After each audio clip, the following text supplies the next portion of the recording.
Okay, I think we are streaming. So, hello everyone, and welcome to Adventure on So Many Levels. We're going to play some Dungeons and Dragons. Yay! Yay! I am Christiana Ellis, and I am the Dungeon Master. Our players tonight, Lee Burdett as Flounce, Hello! Nobilis as Canthan, Hi there. Jason Banks as Exel, Hello. David Archambault as Dianok, Does anybody else feel like they're being watched? and Paul Weimer as Xenophon. Lying in a hammock to face the Elder of Drought, to save a world in the Citadel, no time to pout. Our greatest foe lies ahead of us, no doubt. So, indeed, when last we left our heroes, the Order of the Golden Prawn had traveled to the land of Atagua in pursuit of a clue they received in a dream that they hoped to save the Radiant Citadel from the encroaching chaos storm known as the Keening Gloom. They got some various clues that a spirit serpent named Chimagua, which was the guardian spirit of Atagua, might hold some clues, but it had had a piece of its power stone stolen by an entity called the Drought Elder from the far realm, and you need to get that stone back. And so you have traveled now to the far realm through a magical artifact known as the Hammock of Worlds. And we begin as you find yourselves in this new location. So let me go ahead and bring you over to the map.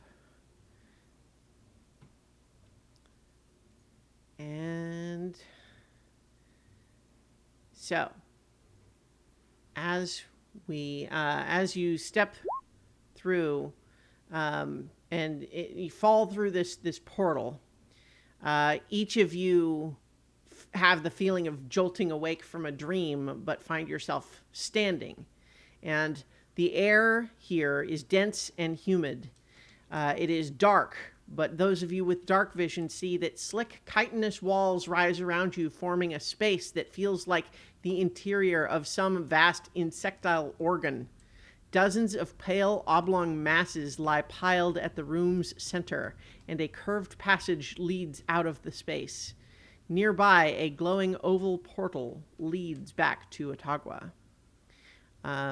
The ceilings are about 20 feet high here. As I mentioned, it is dark, with only the barest bit of light coming through some strange small holes in the walls, which, as mentioned, are made of this chitinous material. So, Can I have a light spell, please? yeah. Yes, you get a light spell, and I get a light spell.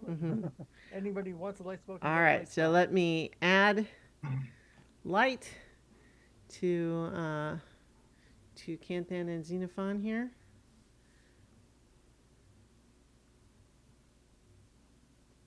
Okay. And Tell me those aren't eggs. well, They might not be. Well, I'm not sure what you want me to say then. I was going to say that once that's done, I was going to ask to see if I could make a survival check because this feels like a lair of some kind. Oh, Uh, it's definitely a lair. oh, Yeah. Yeah. So feel free to go ahead and make that survival check. Oh God! Okay. This, like, you're definitely getting lair vibes, but this place is pretty weird. I mean, you just went through a portal to the far realm. It doesn't help that, like, a quick glance through one of these strange little holes in the walls seems to just have an endless void beyond it. Yeah, those sure look like some kind of eggs, except they're pretty big. Yeah, so weird place. And just as you're getting yourself settled with the light spells and kind of taking a look around, as you are kind of getting yourself in place. Can I get, oh, it's on the wrong layer. Hang on. Roll20 has revamped their user interface a little bit, which I kind of like, but I'm having to relearn. But as you are getting your feet in these strange surroundings, around this corner comes a whistler. But although I imagine that you are all alarmed, I guess the question is, do you take any immediate action? It has all it has done is come around the corner so far. Enoch is holding a firebolt in case. But looking to the rest. I'm gonna step in front of Xenophon. Thank Okay. you. How big is the pile of eggs? It is probably like it's these things look kind of squishy, so it's kind of sags a little bit, but it's maybe like between 5 and 10 feet tall at the center. They're not big enough to have like human bodies inside, right? No, they're Okay. they're imagine like maybe football sized. Okay. I would like to ready a Eldritch Blast and crouch, like kind of use the stack of soggy eggs as like a block Sure. between us and the Whistler. Mm-hmm. Enoch will go for that. Okay. So as you all, ready yourselves for combat, you find that the Whistler does not appear to really even spare you more than a glance, and instead walks to this pile of eggs and picks one up. And what it does is it cracks it open in front of its face, and you see some sort of a strange glowing mist dissipate from inside that it seems to like rub its face through, and then it drops the empty shells and then starts to wander away. Boy howdy. Boy, howdy, indeed. Could I would like to at least try to stealth and hide and follow it. Because I'm utterly perplexed. Because it didn't attack and then it did something with the thing. Yeah. That looked a little bit like it was having lunch. Or a Is that what bat? lunch is like in the far realm? I don't know. I don't know either. Seems likely. I'm not sure your sauce would be useful here, Kantan. Well, so you're wanting to sneak after it, Exel? Yes, I'll give it some space and then All sneak right. after it. Yep. Go ahead and make a stealth check. Yeah. I'm gonna hang back and keep an eye There we go. on. All right, 26 is Axel, I pretty think. good. Yeah. So Axel, go ahead and move yourself just to indicate kind of how far back you're staying. Yeah. From there, you see that it walks towards this wall that has kind of a sphincter-like shape to it, and as it approaches, the wall just opens a portal big enough that it walks through, and then the wall closes again behind it. Did I see anything through the portal? More corridor of the same general character. Okay. I will. Yeah, the wall, it looks, when it's closed, it looks like a wall of pallid meat, devoid of the thick chitin covering the other walls. H.R. Geiger. Ugh. Yeah. Yeah. I'm getting a lot of alien vibes now. Enoch. I will inform them what I saw, and I will ask the group. Do you want to see if it'll open for us? What do you want to bet that we're gonna have to crack open an egg and breathe the stuff inside in order to get through that door? Speaking of which, Enoch actually has their sword out and is like kind of pointing it at the egg and considering trying to puncture it. Sure. And it's just going to go ahead and do so. Okay. Like, are you, Oh. you're just like poking it on the ground, or? Yeah. While Okay. it's on the ground. As you do, the shell kind of punctures easily, and then you see this glowing mist kind of start to leak out. and kind of cop, and Dianok will kind of reach up and waft a little bit to their face. Okay. Um, it has a strange kind of musty smell, but as you breathe it, you suddenly have the sense that you are watching as a child living in one of the the capital of Otagua, who is hiding from some sort of a monster that is creeping nearby, a monster that you can't see, you just know, like she knows that it's out there and she's afraid of it. And then that whole image kind of dissipates, and you have the feeling that what you just experienced was the nightmare of a girl from Otagua.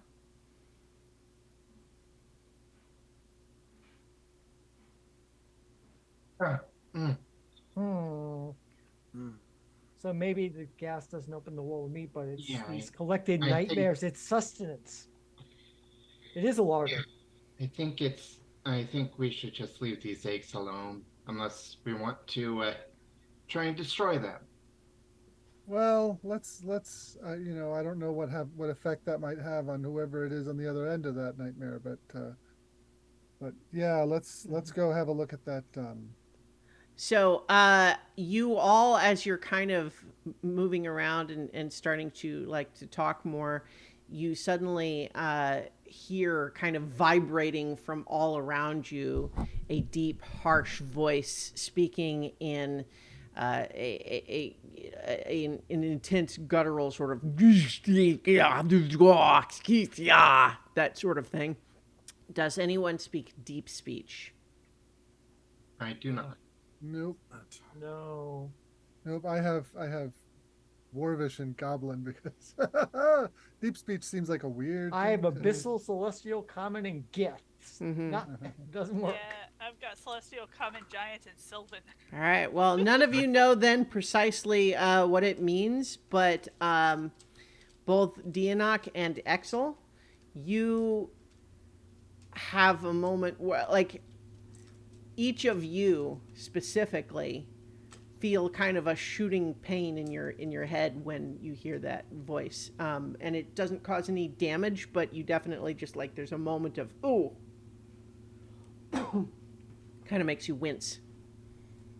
Does it have uh, any even superficial resemblance to the feeling when saw the when the drought elder saw me?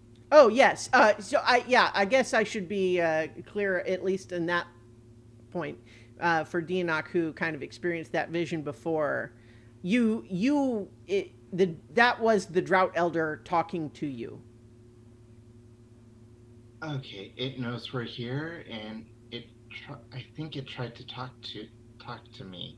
Mm-hmm. Make an intelligence check, Dianok. Yes, intelligence. Yeah. Okay.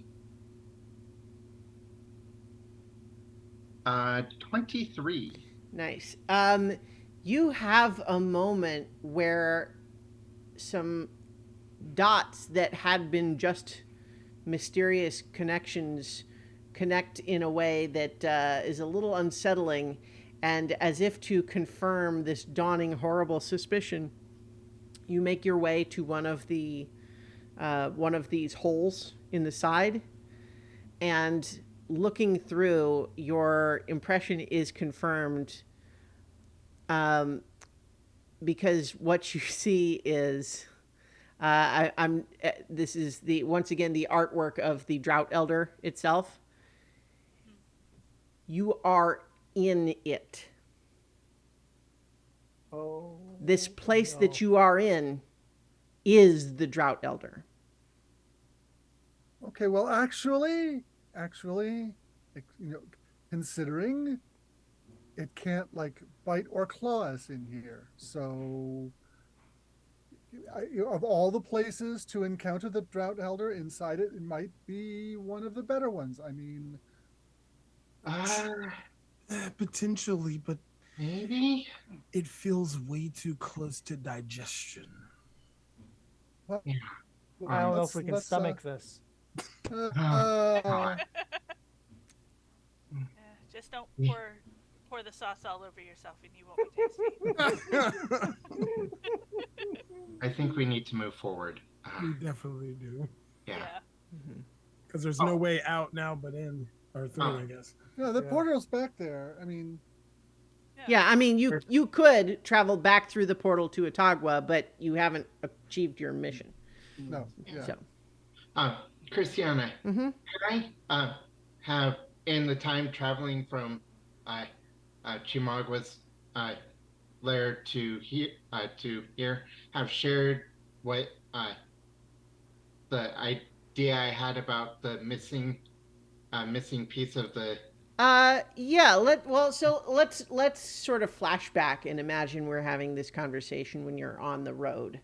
Okay. When you were you So- had learned what you needed to do as far as the hammock, or maybe perhaps this is even the day that you spent waiting, waiting for the ritual to be performed.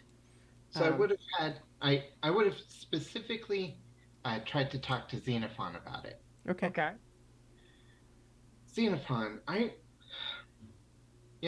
that stone that we're trying to find the piece of, Mm-hmm. there's something else that I realized that it's that stone has a very similar energy or type of formation as to the Dawn Incarnates from the Radiant Citadel. And, I told you about the Sapphire Dragon that it seems to be dead. Right. I was wondering if maybe the Sapphire Dragon might be missing something, Missing a piece. a piece. And if that, and if I understand it correctly, that item that Exel has is it's essentially a magically empowered dragon scale. I'm wondering. That's the piece? Axel's item? Yes, I'm wondering if that might be the secret to reviving the Dragon Dawn Incarnate, the one for my home.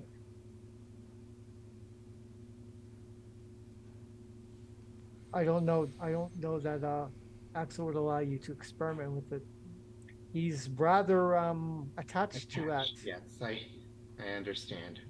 But yeah, and on the other hand, you are cast from home, and this might be your ticket back. Yes, and if well, when we finish this, when we save the Citadel, can I have your promise that you will help at least try and convince Exel to allow us to experiment, us to discover if that might be the key? I will help you any way I can, including this, to get you back home where you And came from. this There Here's- might be a number of methods toward that end, not only the scale, but the scale is certainly a promising, if fraught, yes, and also idea. if something happens and I do not return, will you still make that effort? To bring it to to help restore the dragon. Yes. Yes, I will. I so swear that I will help. I will help the dragon of your home. In that case, Diark is going to take a piece of paper with a small hard object wrapped inside of it and hand it to you. All right. If I do not make it,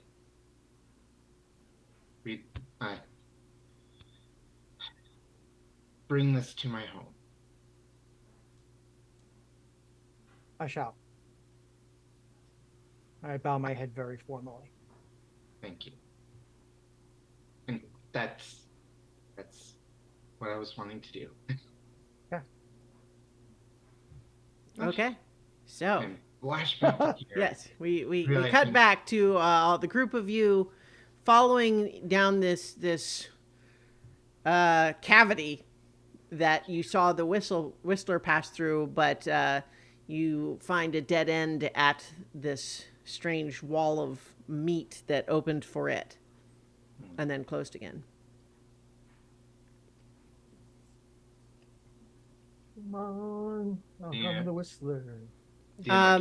Yeah, so Dianok, as you approach the door, hundreds of saucer-sized eyes with fanged pupils open and begin say all sorts of these eyes, and you hear hundreds of voices start saying Dianok, Dianok, Dianok, Dianok, Dianok, Dianok, Dianok, and then there's hundreds of them all together in a way that becomes very quickly disorienting, and I need you to make a wisdom saving throw.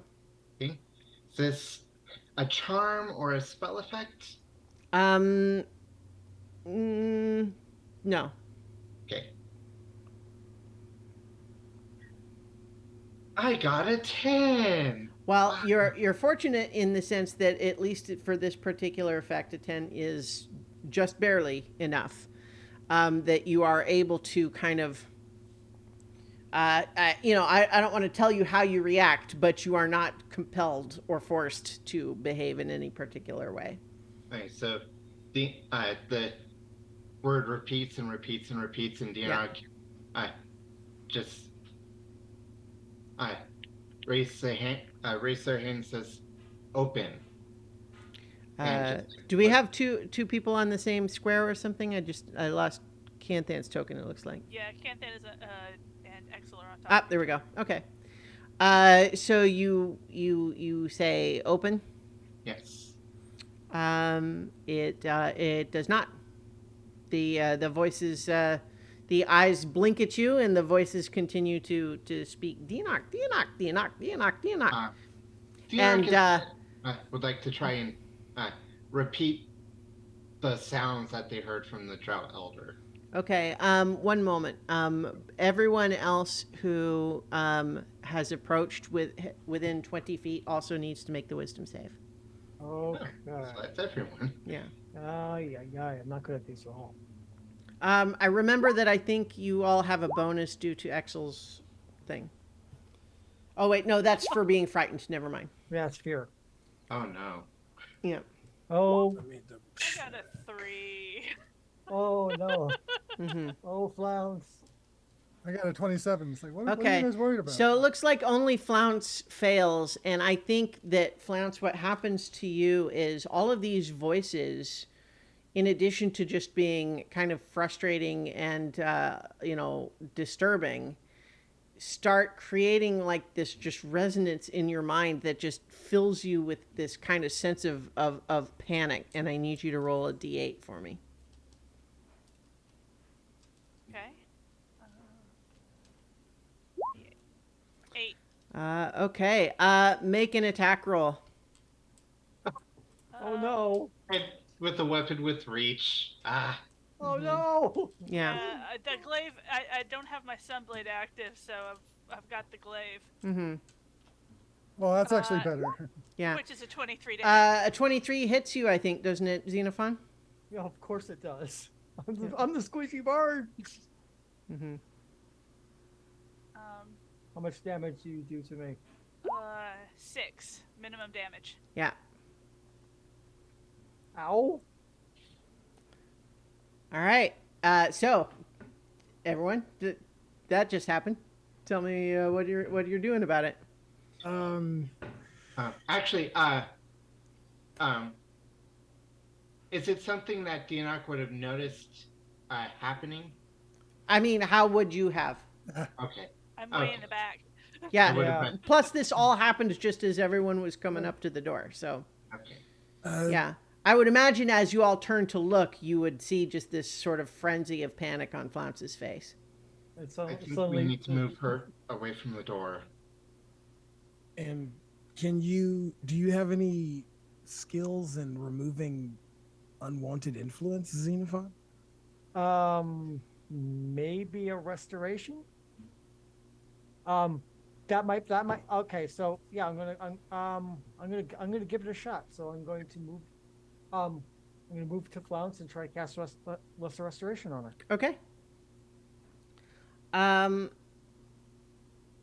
so you do that, and I think that you do immediately see this sort of panicked look clear, but the sound is still happening, and so basically, um, uh, a few more of you can take a turn. We're kind of in loose initiative here, because basically every round you all need to keep making this save.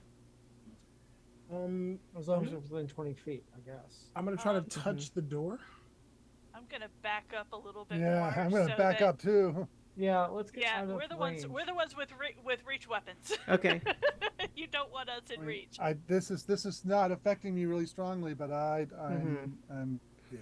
I don't feel like I've got anything to contribute by being up close. Yeah. While they back up, I will go up and touch the door. Okay. Do I feel and try to search it to see if there's a way to get it to open? Seeing as I watched it open and the thing walked towards it, so It snaps at you like a mouth extrudes and tries to bite you. oh, But I mean, it's too slow. You're able to pull your hand away, but that's what happens when you try to touch it. Enoch is going to stab it with their short sword. All right, go for it.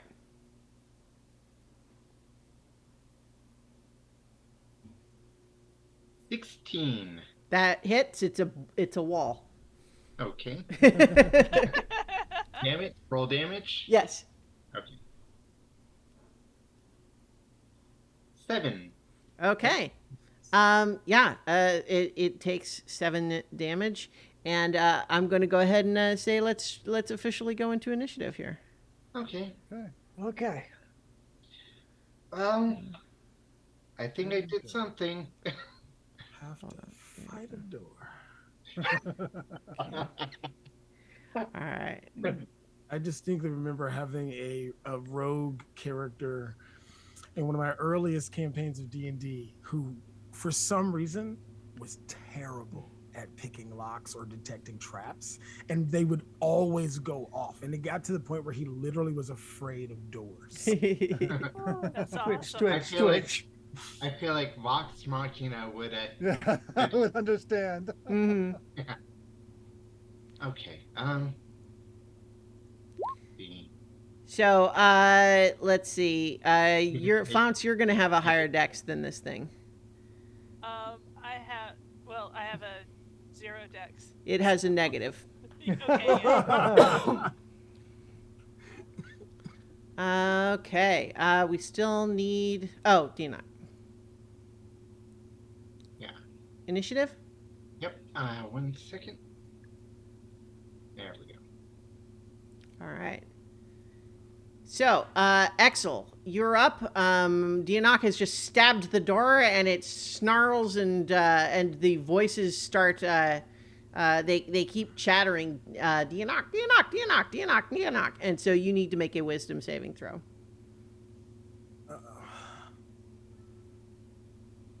One wisdom.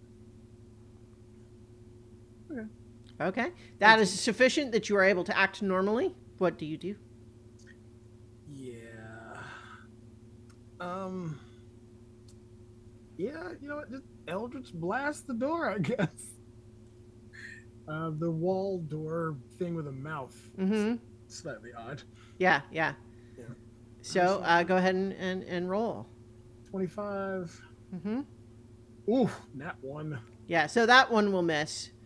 And we'll deal with that in a 12. second. A 12 hits. It is, as previously mentioned, a wall. Yeah, or a door. I guess it could be either if it opens. But in any case, roll damage for the 2 that hit and for the 3rd, actually. 13. Mm-hmm. 11. And then for the one that missed, 11. hang on. Dear. So That's funny, 13, let me- 11, and 11. There we go. And then 11. Okay, so you're tearing it up pretty dramatically, but the one of your your eldritch blasts that goes wide hits basically the wall kind of at the edge where it seems like it's not meat, it's just this chitinous armor that seems to compose all of the walls and everything. But as you hit there, both you and Dianok need to make a wisdom saving throw. Oh boy. Or, excuse me, intelligence saving throw. Oh god, that's even worse. Okay. Yeah. Oh god. Hold on. Okay. Oh god. So, so if I just change the modifier from the wisdom I rolled, it would be a it would oh jeez. I rolled a 2 It would and I have be a 18. negative intelligence, so Okay. I rolled a 1. All right. So, oh, the new dice roller is weird. Okay, so as you strike the wall, so wait, what was your result, Dianok? 18. 18. So you're fine, but both of you discover as your Eldritch Blast strikes the wall, you see it do damage to the chitin there, but then the whole of the area around it just sort of reverberates with this psychic shockwave, and Dianok, you're able to resist, but Axel, you're going to take 16 psychic damage. But you've carved, you've sort of blasted a couple of big chunks out of this strange meaty wall door that's got nothing but eyes and mouths on it. Yeah, you guys see Exel kind of like hold his head and kind of stagger forward a little bit and rights himself and looks very like not confused but weary of the chitinous walls surrounding us. Mm-hmm. Oh, I think you upset the Drought Elder. Stomachache. Yeah. All right. So Xenophon, you're next. Okay, so does this door count as a creature for purposes of Sacred Flame? Yes. Okay, then I'm just going to Sacred Flame it. Okay. It technically Stay back does here. get to attempt a A dexterity deck save. save. Yeah. It gets an 8. Yeah. No, that's not going to. So 17 radiant damage to the door. Okay. Yeah. It's definitely scorched and sagging in spots now, and there's places where you can see it's actually kind of it's like thin like a membrane, so it's almost like translucent. You can almost see through it in spots as it's just sort of slime and muscle and eyes and teeth are sagging. I'm going to back up a bit just in case this thing decides to lash out a little further than normal. Just in case. All right, Flounce. Now that you've moved, once you were restored and then moved away from the door, you're no longer feeling that strange compelled panic. But obviously, you can still hear it making that noise. Yeah, and my poor little bunny ears. Aw. I'm going to take a page out of Xenophon's book today, Mm-hmm. and I'm going to back up a little bit more, and Yeah. then I'm going to firebolt. Okay. Yes. Firebolt the door. Sure. But it's like, guys, distance seems to be a good thing with this. To the guys beside the door. It's like, Might want to back up. Okay. So let's see. Oh, that's a 12 to hit. So a 12 does hit. Okay. It is a door. Yes. Which is 18 points of fire damage. Wow, this thing it is barely managing to still spread across the entire space that it's trying to occupy. You can see little places where it's almost got holes in it, and it's just like stringy fiber holding itself together, but it is just barely holding in there. Yeah. And that's pretty much my turn. Okay. It is now the door's turn. And I think Deanoch, with you right there, it is going to actually no. What it does is you can see one of the mouths kind of bulge and then spits something out towards Xenophon, Flounce, and Canthan. And Oh, all no. three of you, and it doesn't hit any of you, but it lands like in between the three of you, and all of you need to make a dexterity saving throw. Good grief. Oh boy. Did not back up far enough, apparently. Mm-hmm. 19. Well, Okay, so I'm going to add a D4 to that. Okay. Just on the safe side. all right, Let me roll that sure, real quick. okay. Oh, that's not going to help. It's Well, just the one. I mean, but it's still enough though. So, but Xenophon and Flounce are able to shield their eyes in time, but Canthan, as this thing hits the ground, it erupts in blinding light, and you are blinded for this round. okay, I'm blinded. Yep. And then Deanoch, the wall's gonna try to bite you, and it gets a 19 to hit. Shield. Okay. It tries to bite you, but these teeth just grind and scrape against your arcane ward. All right, Canthan, it is your turn, but you are blinded. Well, I was going to fling some throwing weapons at it, but I think in the circumstance, given that there's friends in the way and I'm blinded, I am just going to go on, just going to full defense. Yeah, you're just blinking away that the after image. Okay, Deanoch, it is your turn. So Deanoch, yeah, it's time to stab. That's a crit. Yeah, Natural 20. nice. Yay! So, I think, if I may, all of this thing is in such bad shape that so many of its different mouths have been unable to keep saying your name, because they're desperately using their flesh to try to hold its shape together. But only one of them has been left. It's just Deanoch, Deanoch, Deanoch, until you just stab your sword right in through the middle of it, and it just gurgles, and then the whole wall blocking the corridor just sags away and then kind of just dissolves into mush. And let's see, I can move the there we go. Move the little blockage there. And so beyond, you see more of the same. Well, okay, I guess that's one way to open a door. Yeah. Don't strike the cartilage.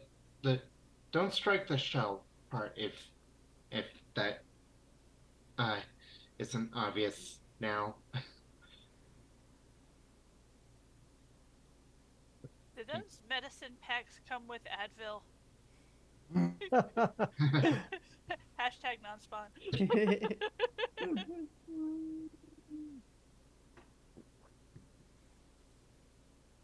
All right, so now what? I think Alright. I think from Move this point forward. on, we should take discretion should be our main course of action. Okay. So move with the sneakiness. Okay. Yeah. Okay. So let's get stealth checks from everybody then, or at least whoever's going first. If someone is scouting ahead, then they can make it themselves. But if everyone's staying together, then you all need to make the check. Figure we're gonna stay together, and I got a 21. 16. All right. 16. 5. Ooh. Clank, clank, I'm in clank. plate armor. You. 5. Yeah. I can just No. see. I can see the movie now. It's like the three of us in the front. Dun, dun, dun, dun, dun, dun. Yeah. Behind us, you just hear. Clank, clank, clank, Dun, clank, Well, dun, clank. dun, dun, dun, so, dun, dun, dun, dun. perhaps Flounce just notices something on the ground, or like her shoes untied, and she stops, and then Cantan, who's still kind of blinking away, is still a little dazzled, just crashes into her, and yeah. Actually- I just thought I think it's hilarious. Nobilis rolled a 5 and a 7, and I rolled a 7 and a 5. Yeah. Yeah, but it's clank, clank, clank, clank, clank, clank. Yeah. Dun, dun, dun. Some of the weapons drop, and you get doo-doo-doo. Oops. Yep. All right. Well, despite making a lot of noise just then, nothing else seems to change. You are not suddenly ambushed. You don't hear the sound of running footsteps or anything like that. I'm gonna try to sneak, kind of loop around this corner. Okay. Do I see anything? Or... What you see emerging around that corner Oh boy. is the structure falls away, opening into a void filled with floating chunks of insectile parts. Hundreds of feet away, a similar opening gapes in the other half of the massive body. That segment ends at a wide cave-like mouth. And you can, so this image we have in the handout of the Drought Elder, basically that's the view you have right now. Oh wow. And so Oh, it is Lordy. basically, yeah, like it is a big, long gap where the body has sort of been torn in two, and there's various little pieces floating in between. And then as you're kind of just examining that, drifting into view is a beholder. Oh god. Oh. Oh god. Yes. So this beholder looks old and withered, but nonetheless malicious for all of that. It drifts sort of into view where it can see you, and then it looks at you growling, and it seems to be speaking in the same language that you heard before. So it says something that you're not able to fully comprehend, and then it's going to attack. So let's roll initiative again. Okay. Machi. That's slightly better.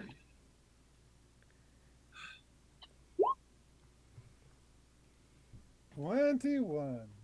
I think that's Not the as first, good. the Oh, best I've no. rolled since I've been in this campaign. I think that's my first All right. natural 20 on initiative yet. Have we got everybody with their new number? Yep. Yes. Okay, Flounce or Dianok, who's got higher decks? DNF probably. 16. Okay. Yeah, DNF. Okay, so Exel, you are up first. Boy howdy. Boy, howdy. Yeah, might as well. Bonus action, form of dread. And I'm gonna Eldritch Blast this thing. Beholders, they're a bunch of eyes. 21, Aye. 25, Mhm. 18. All of those hit. And I'm gonna let I'll let that ride for now. So I'll just roll damage for those. Oh, you know what? I just realized you go to Actually. fire that, Oh god. Yeah. and it just Uh-oh. doesn't happen. And you realize suddenly, looking at the beholder looking at you, and it's like, wait, didn't you hear something about beholders having No. anti-magic vision? So I'll let you do something else with your action, but you discover that your magic is not working. Well, Pull back so we can surround it. there's only one thing to do at this point. Then It's time to fall on the non-eldritch side of things. I will still do the bonus action dread form. Okay. But I will attack with my. Let's see. I think your dread form doesn't work. Like you can have, I'll let you have it activated, but it won't give you the benefits as long as it's looking at you. Nice. That's fine. But I will use my longbow though. Okay. I get 2 attacks with that one. Mm-hmm. 20. That'll hit. 30, 20. Yeah. Oof, nat 1. That will not hit. Oh god. I don't hit the walls, do I? No, I think in this case it just sails off into the infinite void of the far realm. So maybe eventually it'll hit something. And I rolled 45 years later. Ow! What was Yeah. and I, Time to start a war against the material plane for this grievous assault.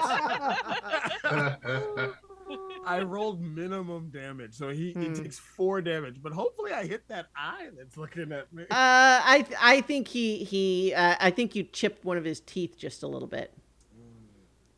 And he says something in deep speech, which, for all you know, might have been my veneers. And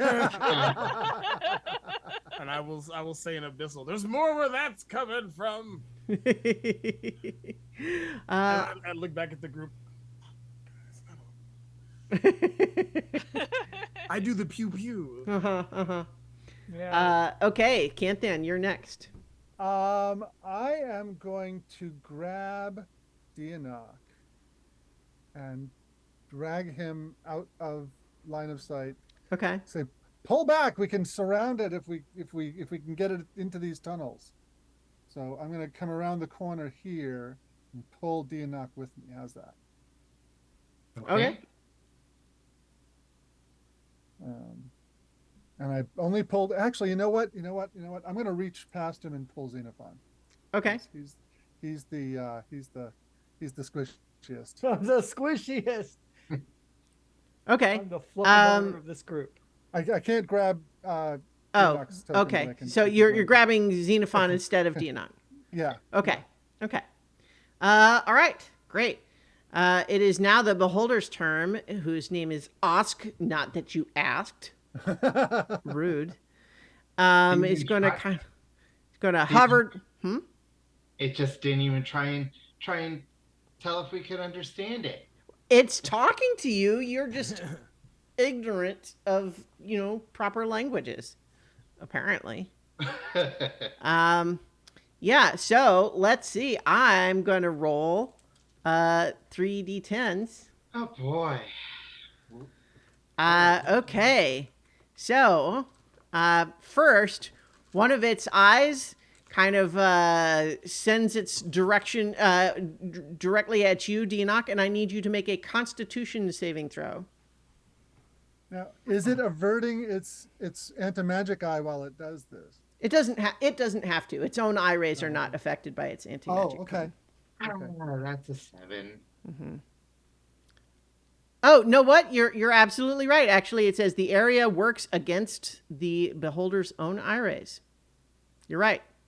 All right. Okay. Well, so in that case, yes, it does. I think its main eye is looking towards trying to imagine where the two that left its field of vision have gone, but the anti-magic vision is not going to work on you through the wall. Okay.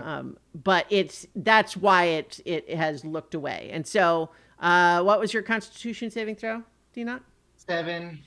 You suddenly, as this beam envelops you, find your arms and legs going rigid, and you are paralyzed. Lovely. Yeah. Oh wait. Does this count as a spell? No. I mean, it can't be counterspelled if that's what you mean. Well, I have advantage on saves against spells. It's not a spell. It's its eye beams. Okay. Yeah. Okay. Fair. Yeah. Fair enough. Worth a shot. But yeah, so it's and then Flounce, another beam is heading your way, and I need you to make a dexterity saving throw. Wow. Yeah, these Okay, things- that this is an 18. Okay, you are able to hop out of the way of that beam, and you don't know what it would have done, but you are able to avoid it. Yay. Yeah.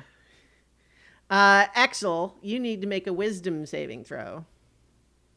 I've been doing good on those. 16. Okay, a 16 just succeeds actually. So you find as this beam, like you manage to, um, you find all of a sudden your eyelids getting heavy, and your body feeling heavy, and for a moment it's as though you're about to fall asleep, but then you're able to shake yourself out of it. Awesome. Do not like that. No, I'm definitely trying to figure out what I got to fight this thing. Yeah. And here, let me Well, I mean, let me make a shape. Now that its eye is averted, then your form of dread should come back, right? Oh well, the form of dread is there. Oh, I need to roll my temporary hit points. But it's the fear effect that isn't there right now. I understand, but what I'm saying is, you now know that magic is working for you because the icon is diverted. Yeah. Here, let's. Yeah, so you would have noticed that when it sort of its main eye kind of looked away, you would have felt that your magic returned. Nice. That is much better.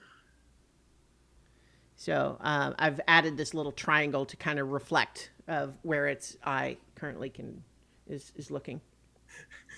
Y'all hear Exel mumble, if only I had 40,000 gold for that bow.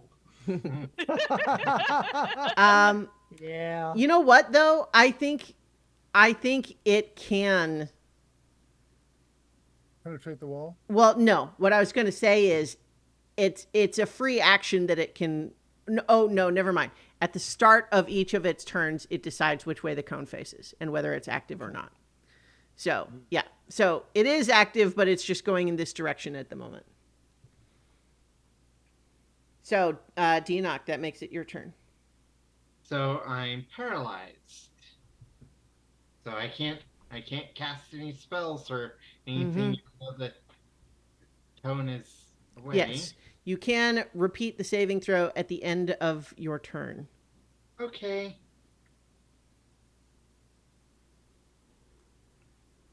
$13? Not enough.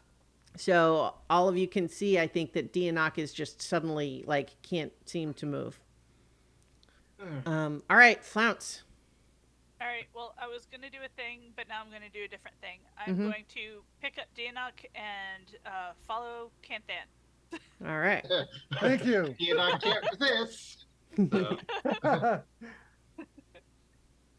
And Flounce is actually pretty strong, so so you I'm gonna Yes. pick him up and pick let's them see. up by their One, two, by their Mhm. waist, and 4.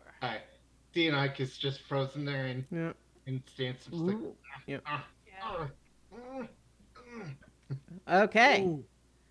All right, Xenophon. Okay. I'm not getting. Fix him. Oh, yeah. All right. Yep. That's all right. So is less restoration good enough for that? Yes. I believe so. Yeah. Yes, it is. All fair right. enough. So I'm going to step to here, and cast lesser restoration on him. All right. Fix. Languages. Yep. Then I will turn to Canthan and say, Canthan, with your long reach, turn this beholder into meat and give you inspiration. I thought maybe you were going to go with a peach or something, but yeah, it's not obvious how he would do that though. I mean, When he's a it good comes cook, around, but does not Canthan's have gonna chop yeah. it up. All right, so that was Xenophon's turn. Axel, you're up again. Guys, I have a idea. Be prepared to hit this thing. I'm gonna back up over here, and I'm going to Eldritch Blast it, but I will use my Touch of the Grave, and I will also declare it as my favorite foe, so I can just Okay. do damage to it. Here we go. First one. Leaving yourself out as the only 23. target for it may not be the best idea. 14. Does that hit? 14 does not hit. The 23 does. 28. Yeah, that'll hit. So All 2 right. hits. And so I want to. I'm pretty sure I can do this. Let me double check because I'm pretty sure I chose this because of the actual ability. Where is it? Should be able to pull it into me. Oh, you want Are you pull? You want to pull? Yeah. You're going to do the pull effect? Yep. Okay. Grasp of a Hadar. I'm gonna pull it 20 feet closer to me, Okay. and then I'll roll damage for the 2 that hit. Oh yeah, crap. I'll have to make a advanced one for that. So D2, D10 plus 5 and a D6. That is 15 Mm-hmm. points plus the D6. Okay. So 19 points of damage. All right. And I will take the last of my movement. Is that Was that only for 1 hit? that was oh yeah, you're right. That's right. I forgot the second shot that did make it. I'm sorry. No problem. That's why I told you. And 8 points. So All right. 27 total. All right. And I will use the last of my movement to get around the corner towards my compatriots. Okay. So, All right. You have done that. and that's my turn. Canthan. I'm gonna edge up to this spot here, and just lie in wait. I'm not actually readying an action because I'm better off with my sentinel attack. Sure. Okay, so it is now the beholder's turn, and you hear it growling in deep speech at you and finishing its pronouncement with but you don't see it come around the corner. Exel, you can see that it actually drifts further back out and is now looking with its anti-magic straight down the opening again. Oh, it's clever. How big are these holes in the chitin? Yeah. They are probably big enough that here's how I'll the ruling will be, if they are big enough for you to fire out from them, they are big enough for you to get beamed through them. Okay, but they're. I mean, yeah, and so the it's saving throws and Yeah, you would have cover for sure. I'm just saying, Yeah. like, the question Yeah. is, right now, I had been envisioning the holes as, let's see, because it doesn't really say, but I was imagining them as like an inch. Yeah. And so that's not really enough to, like, fire through. All right. Well, I mean, I don't want to abandon my idea too early, so I'm actually going to move over a bit and see if I can widen one of those holes with my halberd. Okay. I'll Yeah. make it big enough to shoot through. All right. Make an attack roll.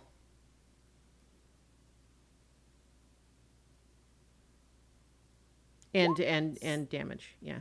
17 Okay. for 13 points of damage. Okay.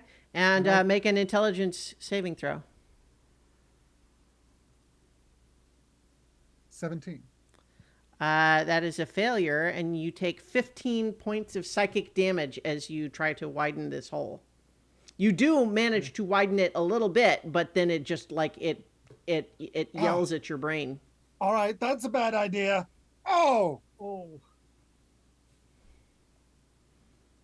Yeah. That's All right. That was Yes, huh? okay. Yeah. So okay. Wait. I think we didn't do the full round of turns properly. well, no, Because- I came after Exel, and so now it's the beholder's turn. Well, but the beholder just backed off on its turn, Oh. right. Yeah. right? Oh, I'm Yeah. sorry. I we am so skipped- sorry. Yeah. I We lost track of where I jumped was. yeah. Yeah, because you had not really done anything with your turn except to ready an action of it coming Yeah. in, right? right. That's All okay. right. That's all right. We'll just move on from here. That's totally okay. So Dianok, it is your turn. You are no longer paralyzed. You've been lesser restorated. Lesser restorated. What's the rest of you And, did? and that hole is wide enough to, shoot a spell through? No. No? Okay.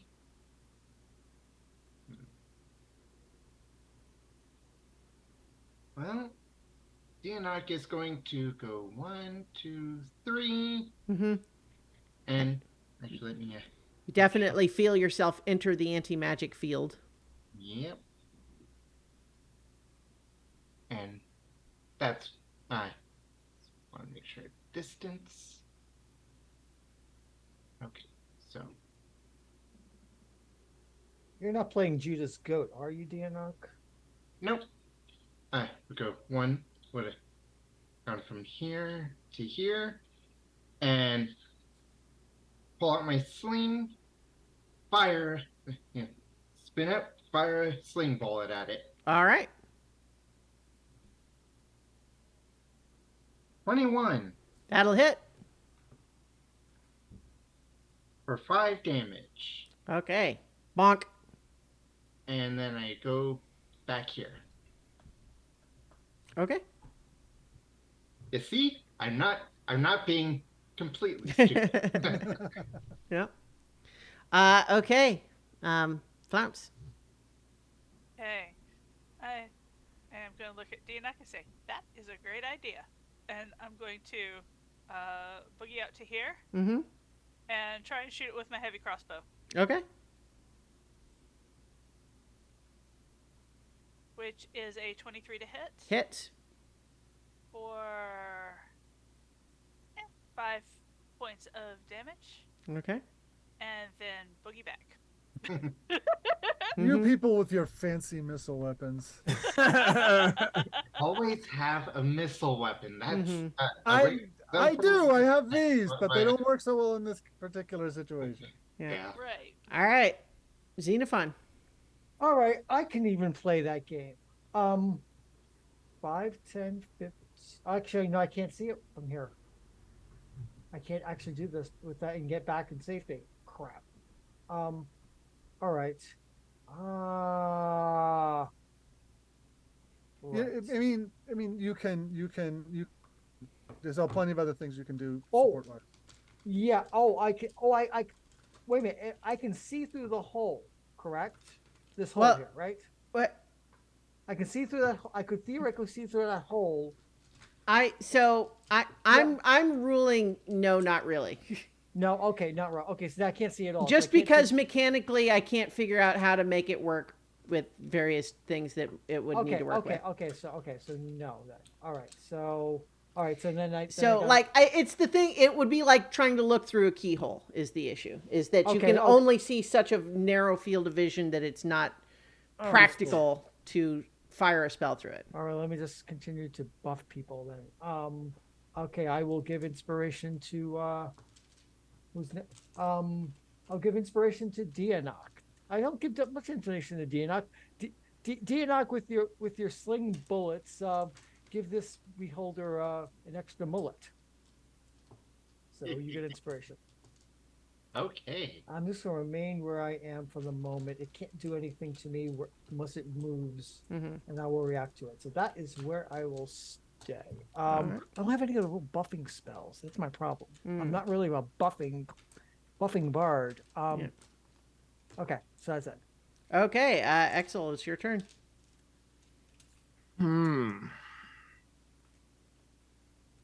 And no one has a familiar, do they? Not a beast familiar, do they? Oh, well, I wait a minute. I do have the bag, but would those creatures disappear in the anti-magic field? Yeah, and I can't. Probably. See, and the thing is, I can't. So, I have an idea, but I need a beast that I do not have to concentrate on. But alas, Oh, okay. I will try that next round. Right. Okay. So with We'll give it a this shot. one- So because of the way the cone works, since it's basically anti-magic while it's looking at me, Mm-hmm. does that mean since I'm out of that cone, or does it No, extend no, further? it extends further. It's 150 feet. I just didn't make it a triangle that big because that would be too big. Right. So it's 150 feet. So it could extend well past where the triangle itself is.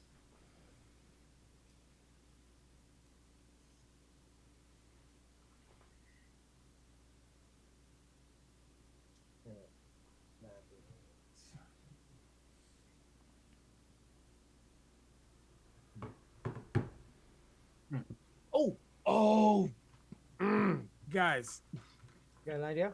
I'm about to do something real dumb. Oh. Axel, I'm gonna have to fix you.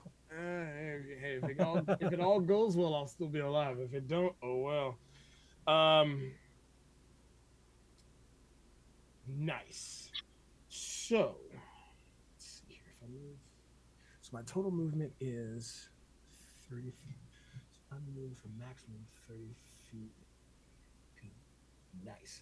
So, I'm going to move here. From this angle, can I see out of that window? Okay. Maybe we I just need to see. No, No, okay. I'm not shooting. I'm not shooting. That's the thing. I'm not shooting. I just need to be able to see. Can I see through it? Can I see on the other side? Okay. That's all I need. What I want to say is like the problem is that the adventurer has described certain things and there's artwork that shows them as bigger than I have been describing them, but mechanically I don't know how to make that work. Okay? So like the question is, would anybody be mad if we just like I don't Ignored them. or Okay. no, I was They're what I was set going to to- say is well- if I just retconned it's like, okay, yes, I guess they're like portholes and theoretically you could shoot through them, but it also means that you are subject to getting shot back through them. Oh, see, I wasn't going to attack through the porthole. I just All need right. to know if I can see, because I know you said the bridge or the area of space has like floating debris or Yeah. things. Mhm. All right. Is there one that I can see that I can land Sure. on? Within 30 feet? Yeah. Bonus action, Misty Step. I'm gonna land on that platform. Okay. And I What? would like to, Like if you it's- end up if right it- right there. Yes. Okay. Absolutely. Thank you much, Eldritch Okay. Blast. All right. Be on the lookout. I'm sending you a present as I'm going to try That is not a party. as I'm going to try to push it towards my party. Yeah. Unfortunately, 30 feet of pushing it is not the angle is wrong for Yeah. But 15? 15 misses. Natural 20. Okay, sure. That'll hit. I wish y'all could see my screen because I have these dice for D&D Beyond that have a dragon come and eat the dice when you roll a nat 20. That's awesome. Mhm. Okay. Righty. And that's a 13. 13 so will that also misses. miss. Yeah, but you get your crit damage for the one and you push it 10 feet. Nice. So that means, if I use Touch of the Graved on the first time I hit it, that makes that 2d10 plus 5, Okay. and Favored Foe makes it a d6, but a crit. Well, and so you roll so the that's 4d10 and 2d6. Okay, yeah, sure. Plus 5. Plus 5, yeah. Mm-hmm. Yeah.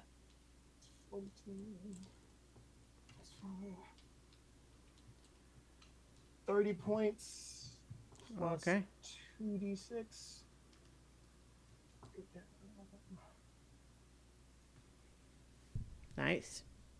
45 total points. And I Nice. push it 20 feet into that, like, Well, it I should guess be just wall. 10 feet, right? I don't. You don't yeah, double 10 that feet, for the yeah, crit. it's just a 10, yeah. Yeah. So I moved it the 10 feet already. Yep. And do I see another platform? This is for me planning ahead. Do I see another platform that I potentially could? Yes, there. So yes. So basically, with these different platforms here, It is if you were just jumping, you would need to make an athletics check to jump between spots, basically, and land properly. Misty Step would let you just kind of appear, so you don't have to do the jump. That's Okay. excellent. I can cast, and the best part is I can cast that twice free. Yeah, So I only can once move per around. round, but yeah. Yeah, only once per round. Yeah. So he sees where I'm at now. Yeah, he knows you and where you are. All right. And if he looks at me, that means Dianok is free. So, Canthan, it's your turn. Exel just disappeared through one of these little spiracles. Like, fine, and I will uh, uh, dash.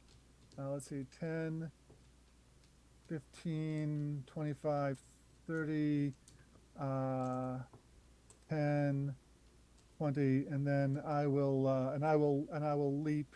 You know what? I'll use my bonus action and activate my ring of jumping Okay. so that I can do the last 10 feet. It should be a really easy jump to just land right next to it.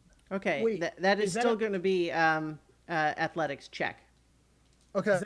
Is that a magic item? Does that All right. work in its gaze? Oh yeah, it won't. Oh yeah.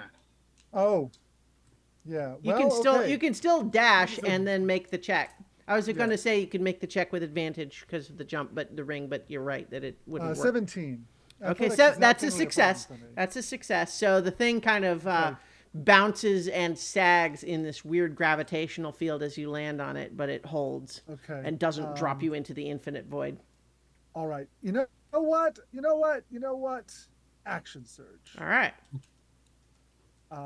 And instead of the bonus action being the jump, because that didn't work, I'm going to use that bonus action for fighting spirit. Okay. So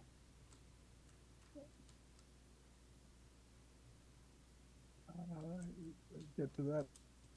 There, I'm using the spirit cleaver, so I have advantage. Good thing I have advantage. 29 to hit for 9 damage. 26 to hit for 13 damage, and natural 20. All right. So I will roll that one. Here's where I remember that it's supposed to have a legendary action. You know what? Yeah. You Go know, ahead. here we Go ahead and roll your crit damage. Yeah. 21. All right. Yeah. You messed Legendary it up. action. It drops a radiant laser rifle for the players to pick up. A, I like ra- that kind of laser, yeah. a Thank radiant you. laser rifle appears in its mouth, and a radiant machine gun appears in its mouth. So it as a legendary action after your turn, Canthan, you need to make a Constitution saving throw. Or no. Okay. Don't worry too much. 24. Okay. Yeah. So you feel the ray trying to paralyze you, but you're able to resist it. But on its turn, it is going to use the disengage action to get away from you. Okay. Float away. Sail I think away, actually, sail yeah, away, it's going to go sail this way. away. And then I think it's turning its eye, its anti-magic eye. Let's see. Can it get? Yeah, I think trying to see if it can get the range of the tunnel opening and Exel. No, I don't think it can. So I think Gotta make Yeah. a choice. yeah. I think it's going to keep that blocking the tunnel opening. But it's definitely looking at you, Exel, and it is now its turn. Oh no, it used its disengage action, so excuse me. But it does have another legendary action. I thought I can only use it at the end of somebody else's turn. Okay, fine. So Deanock can go then first. Okay. It still gets 3. Okay. Yeah. Okay. And I haven't been using them, but yeah, Deanock, your turn. Okay. Let's see. Um. Yeah. Hmm. And there is no magic that I can use, and just. Eh. You know what? What the heck? 4. And I can be firing a sling bullet at disadvantage because it's outside of Okay. close range. 19, but other roll is a natural 20. Okay. Well, 19 hits. Yeah, I just miss out on that 20. Yeah. But 4 damage. Okay. Bonk. And yeah, that's my turn. Okay. Let's see. I don't know where my little slider that lets me make the GM layer stuff more translucent is now in the new setup. But yeah, that's my turn. So now the beholder can do its legendary Sure. action. Yes, it does, and it does. I think Exel, it's gonna send another beam at you. Ooh, okay. Which one is that? Which one it is random. Yeah. You need to make a dexterity saving throw. Okay, I like those. Hopefully this goes well. Oh God. Oof. What's the DC? Well, Got any it's special Higher stuff than you can 7, use I'm pretty there? sure. would a D4 assist me?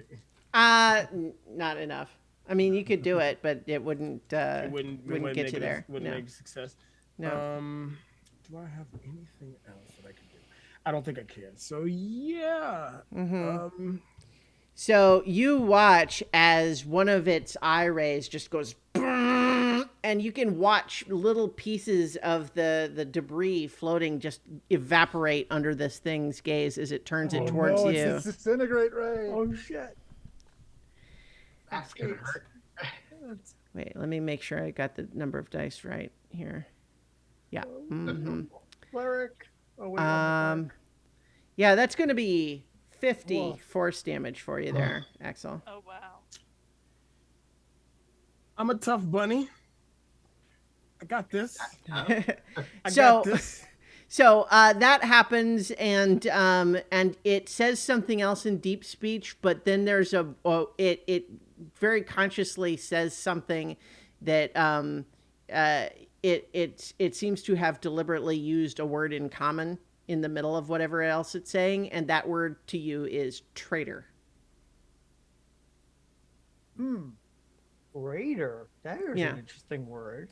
Okay, so now it's Flounce's turn. Hey. So, 1, 2, 3, 4. That leaves me 10 feet, so I'm going to use Bunny Hop for 25 feet. No, you can still only move 30 feet on your turn. Unless the bunny hop is a bonus action, which is It outside is a the bonus movement. action. Well, but that's the fact that it's a bonus action. It's not the action economy. So, for example, what you could do if it would be a 25-foot jump, the idea is that between rounds, you're like literally hovering in the middle of your jump, is the idea. That's the way. So, like, for example, if Or you you have could movement dash. speed of 30 feet, and you run 30 feet to an edge and then jump, and you would normally be able to jump 20 feet. How about if I dash? Yeah, if you dash. Okay. But yeah, the thing is that your movement speed still limits the total amount of movement you make in a turn. Okay, so I'm going to use my bonus action and my dash, and my action to dash, and my bonus action to bunny hop Okay. over to here.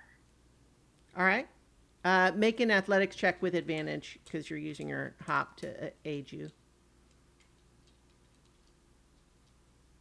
Probably more about landing on this unstable footing than Exactly, it is yeah. about making Yeah, distance. 21.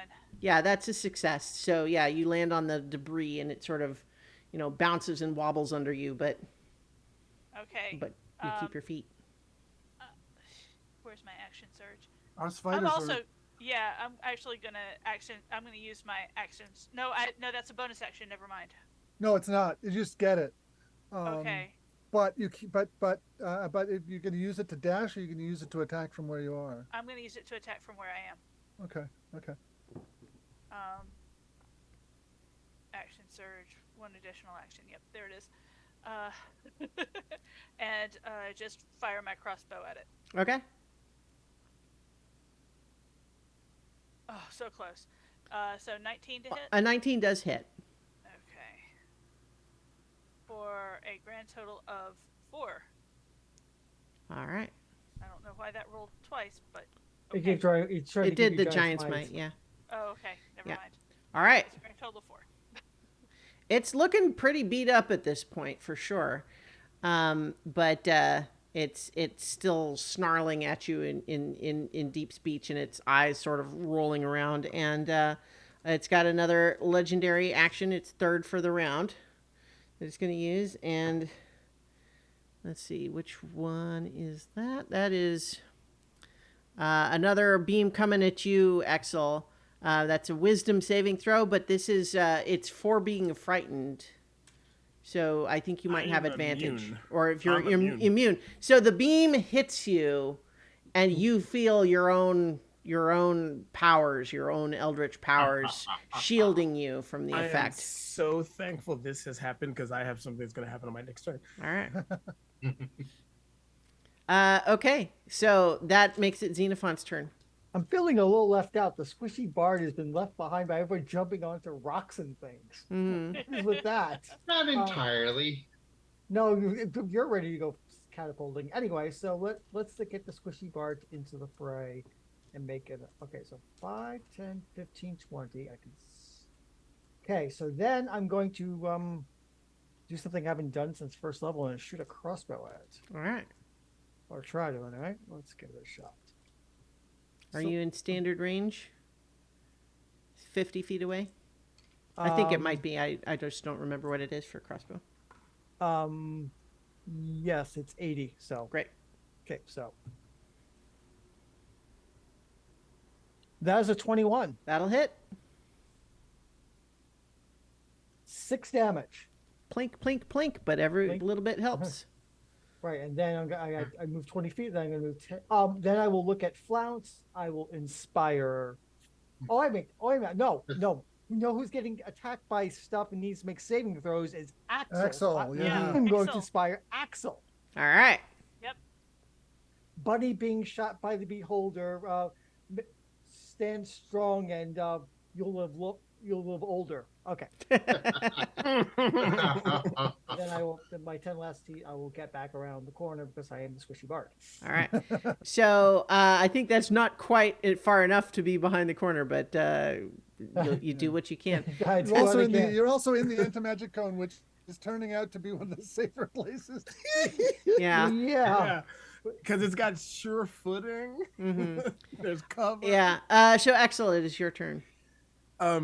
You all see Axel do something he hasn't done in a while. He takes a deep breath and says, I am no traitor. By the will of my God, I am a conqueror. Under the gaze of my patron, you will weep in the wake of my wrath. Ooh. And he Whoa. will cast Hunger of Hadar under the beholder. Okay. Yeah. It's not gonna like Because that. it doesn't then- need to be. Nope. It rips On a the hole ground. Yeah, rips okay. a hole in space and time. Okay, what's the size of the range there? 20-foot radius, and I've got it right here. I've been waiting. Oh, gonna be. Of course, none of us Oh, would well, actually- but no, it's twice as big as that. 20 foot, unless it's 20 foot. Radius. If it, It's a 20-foot radius, so it's 10 and 10 on each side. Or No, so that's a that would be a diameter. 10 foot. So if it is 20-foot radius, then it big. needs to be twice that big. Okay, hold on. I can make it big. Yep. I figured out how to use the circle tool finally 3 years in, guys. I honestly did. Seems like the hunger of Hadar ought to be black. Yeah, you know what? I think I could change that. Yeah. I can change it. Beep. And then oh my god, that's It kind of has a problem with what I was going to do, but that's fine.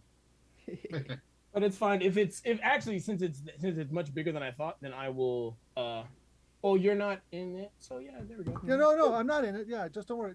Just put it down. Put it down, Okay. let it go. So Listen. you all hear a rip and tear, almost like as if flesh has been sewn by a sword or weapon. But what comes out are wails of screams and sorrow and anguish and deranged laughter. But then there's slurping and mouth sounds as tendrils rip out of the ebony black that you cannot see through, and it can't either, unless it can see the magical darkness. Well, its eye beam penetrates the magical darkness. Yeah, where the I beam is. So it is still in the effect, but its main anti-magic eye can see out. So it would have. Perfect, no problem. So it would have to basically look. It would have to basically either look at the origin point of the spell or at me to get rid of it. I'm assuming. No, Because it is concentration. just Even if it suppressed what you were concentrating, if you held concentration, it would disappear. No, I think it would only cancel whatever part is currently within its gaze. But what it can do is use that to get out of the area. Yeah. Okay. yeah. So it can see, but it also means that if it's looking at us, we can use that as an avenue to get at it. Oh yeah, it can see So, us. yeah. And we can see them. So yeah, that is my turn. Okay. Okay. Now does the Hunger of Hadara take effect on its turn? I believe that it does, like when a creature starts its turn Yeah. there. Hunger Okay. of Hadar is the void creates a warp and face and difficult terrain. Any creature that starts its turn in that area takes 2d6 cold, and any creature that ends its turn there must succeed on a dexterity save or take 2d6 acid damage. Right. Okay. Part if of I what go in there after it, it's gonna leave me there behind. But also, and- anything when you're not in its gaze, you can't see. Because Right, if you but so what I'm going to do is depend on you. If it leaves that area, I'm going to depend on you to dismiss the spell. that's fine. So I'm going to jump to here. I can make a 10-foot jump with my So, 20 strength with athletics check. flat-feeted. So athletics check. That's a 24. No problem. And then another 10-foot jump to here. Actually, I'm just. Well, I I'm mean, gonna if go you jump into it, though, you're gonna.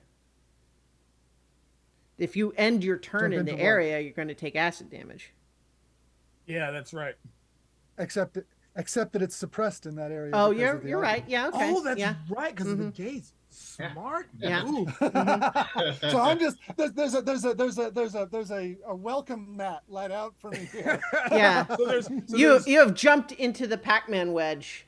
Yes. Although I think in this case it's not as pleasing as Pac-Man. What it is this writhing mass of black tendrils that has this ominous cavernous opening in it that ends at the angry central eye of the beholder. Yeah, well, I don't need to see anything else but that. Here we go. And I'm going to use fighting spirit again. Okay. And just start hacking at that eye. Time to get gouging. 27 for 11 damage. So wait, where did 27 come from? Sorry. It was the first 27 is is when I hit without using Spirit Cleaver magically. It's just a hard. Oh, hit. I see. Okay, perfect. Yeah. Yeah. Um, um, 28 Mm-hmm. for 16 damage and 20 Wow. for 9 damage. Ah, it is looking really rough. um, and just in case, I'm going to use the last 10 feet of my movement to hop back out of that area. Okay. Take another athletics check there, and that's a 13. Okay. 13. No, it's not. So I Oh. think as you jump back that last one. Okay, I'm it- going to use my inspiration. Okay. Yeah. Nice. Oh, I asked if it was good enough first. Yeah. Yeah. Uh, It wobbles and starts to turn under your feet, threatening to dump you into this void. I guess. Okay, But so 20. fortunately, remembering Xenophon's belief in you, you are able to Okay. hold Yeah. your place. So then I will use That means I can I will infectiously ahead. inspire Flounce with that. Okay. Nice. Yep. Really I can hope hear you me. guys- I'm around the corner, but I can hear I can hear Canthan and I can hear Flounce. So yeah, Flounce gets inspiration now. Mhm. I Share the really- love. I really hope you guys can kill this thing because I do not want to blow one of my big spells next turn. All But right. I think you might. Now, and it takes damage at the beginning of its turn, right? Yes, it does. So 2d6, I believe. Yep. Let's see if it's Big bucks, no whammies. 6 points Okay. of cold damage. As you see tendrils of black space lash out at the beholder.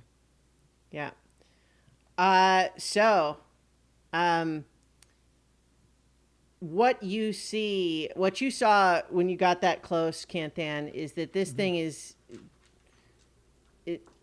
I'd say last legs, but it's on its last eye stalks, so to speak. It is on the verge of being totally destroyed. However, it has decided that it holds a special animosity towards Exel. Oh no. It is going to move its 20-foot hover. Actually, you know what? Never mind. It's not gonna approach you, Canthan. Okay. But it's gonna use its 20-foot hover this way, and it's sending all of its eye beams towards Exel. Oh my lord. Oh So let's see which ones they are. Where's Fear, my- fear. Well, They it can't can't all be be the same fear. ones. Yeah, They can't all be fear. they're all different, but it's random. So let's see. Well, Ooh. Oh, okay. So first is Constitution saving throw. Oh, I'm not good at that. Remember inspiration. Remember you have an Yeah. inspiration. And it's a D10, right? Yes, it is. Yep.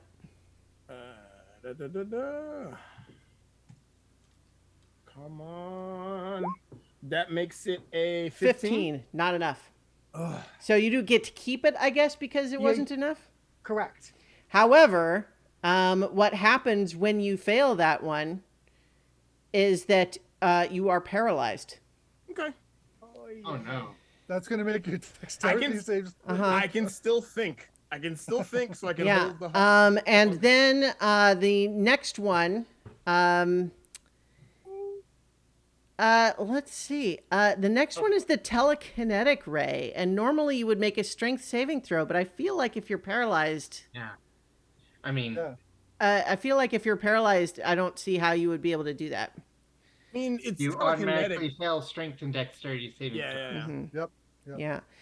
Yeah. And so I think what it does is it hurls you off into space. That's fine. So technically you're moving down, so you wouldn't be hitting the wall, right? Mm-hmm. And then as you continue to be paralyzed and automatically fail dexterity saving throws, it fires up the disintegration ray again. Oh no! Oh no! Oh. Yeah. To be fair though, wait, because death, right? It has to be Some double my disintegration life, is double my different. damage. Disintegrate works differently. If it Oh, drops you that's to right, 0, you're disintegrated. disintegrated. Right. Ah. Oh, it's gonna kill me then, unless it rolls a lot of ones. Oh Nope. no! So it's 49 force damage. Oh, that definitely kills me. Is that reduces you to 0? Oh no, it goes beyond that because I only had 25 left. Yeah, yeah. So, I think so. We'll have a meta conversation in a moment. But what happens here is you watch as, with its last vestiges of strength, it seizes, paralyzes Exel, hurls him into the void away from where any of you can reach, and then and Exel just becomes a cloud of dust. And that drops the concentration on his spell, which means that Yeah. It does. the beholder doesn't take the final damage. Yeah. And then so its its I beam would have been traveled with it, like that. No, because it was trying to keep it on the tunnel. That's what it was doing. But so, I want to just briefly for a moment, because we didn't, when we played various different campaigns, we talked in advance up front about the idea of character death. But you're all at high level enough and there's enough lore stuff going on that what I want to kind of get at here is, one option, of course, is that this is a cool, scary storytelling moment with real stakes. But another way to go would be something happens that doesn't invalidate what we just saw, but would get you to the place of being able to continue playing Exel. So, I have an idea. Okay. I mean, so I have an idea for what that might be, but I just wanted to not permanently kill your character without discussing it. Oh, no. Yeah. To be fair, part of my relaxation from college is number crunching with characters in D&D. Yeah. So if Exel dies, I've got a plethora Okay. of people to replace Exel. I know that feeling. Yes. So my idea was, I played Curse of Strahd. I know how that feeling goes. so my and also this is the first, to be fair and honest with you, I want to be honest, I'm okay with Exel dying because this is the first character I've had die since I started playing Dungeons and Dragons in college almost 2 decades ago. Actually, no, wait, it's 2023. Yeah, that was 2 decades ago. It's a fucking beholder. Of course it's going to kill PCs. Oh, yeah. That's what beholders But Well- I would say for the rule of cool, because of the importance of not only my patron, the conquering thing, and also my necklace, because it killed me in my moment of final life, I would like to reach out to my patron in the essence of being a conqueror and of funneling my magical energy through that last bit as it is destroyed and disintegrated with me, that it can either lash out at the beholder or bestow something onto one of my friends in the moment to conquer the enemy that is before me. So I will absolutely allow you as sort of a final strike for essentially the two of you to kill each other. Oh, so like the Hunger of Hadar doesn't end right away. Or that, like, as you, like, what we can imagine the cinematic here is the beam is coming up and it's disintegrating at, Exel as it passes and travels up. But before he's completely gone, he manages to get off one last damaging blast. And that finishes off the beholder. And for all you Destiny fans out there, he says before he disappears, "I'm coming home, Ace." Aw. Aw. That's only for me and Nobilis and anybody who plays Destiny. I 'Cause think I know enough about Destiny to get a punch in the feels about that. yeah, imagine it done in the voice of Nathan Fillion. Yeah. So here's the thing. uh, we will. I have some ideas about how to proceed from this point because there's some lore stuff related to everything that's going on that is Exel related. But and so what I'm promising is that there is, in a respect, more stuff for Exel and certainly for you, Jason, the player. Okay. But for the moment, let's role play out everybody else having just watched as both of them in their last desperate gasps, the Beholder and Exel, destroy each other. But while the Beholder's now dead body drifts in the far realms void, Exel was reduced to dust. I want to be the first. And in the vein of Zoom's conservatism, auto leveling cut Yeah. disintegrated your Yes. your no. Your no. You know. Yeah. No. So Why? So, I can't even avenge you, you bastard. and Deanock is looking with the just an Yeah, extra layer of grief that Mhm. you Yeah, I would know. more than you would expect. I'm going to put a hand on Peanut because I know exactly what he's thinking. Exactly what he's thinking at this point. Pursuant to our conversation. mhm.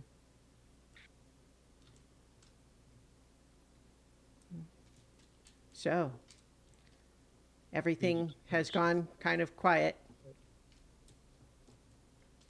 From where you are, Canthan and Flounce, from outside, you can see that there are parts of this thing's enormous, the Drought Elder's enormous body, that you can see places that look like there are whistlers crawling around on the outside of it, Yeah. almost like parasites or something. But that otherwise, everything has gone still and quiet. And Go then from grits his here. teeth. Nothing to be done. Let's just get going. He's going to activate his ring of jumping to make this easier. I'm gonna hand his rope to Flounce. Okay. Get over there and anchor it. And gonna make my way across the void Mm-hmm. and So, find somewhere to. yeah, I think with no combat pressure and taking your time, all of you are able to manage this without too much difficulty. Like, there's some jumping and perhaps some missed jumps, but with the rope stretched across and everything, and all that happens in any case is that you don't automatically drift off into space if you miss. You kind of bob in place, but you can't continue moving through until you've climbed back up onto a thing. Is how it works in this particular region. Because obviously, even though this thing's body has been broken here, it seems to still have some sort of a force holding it in place. But I think the four of you are able to get to the other side. You know, there's some difficulty, but you're able to make it without us having to continue making rolls for it.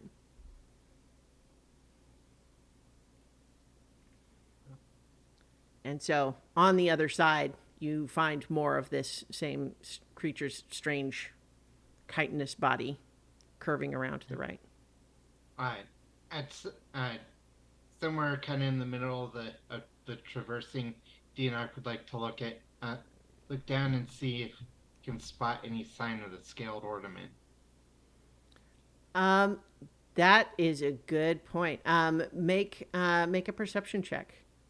And we'll say that you could have been doing this on your way across, not necessarily from here.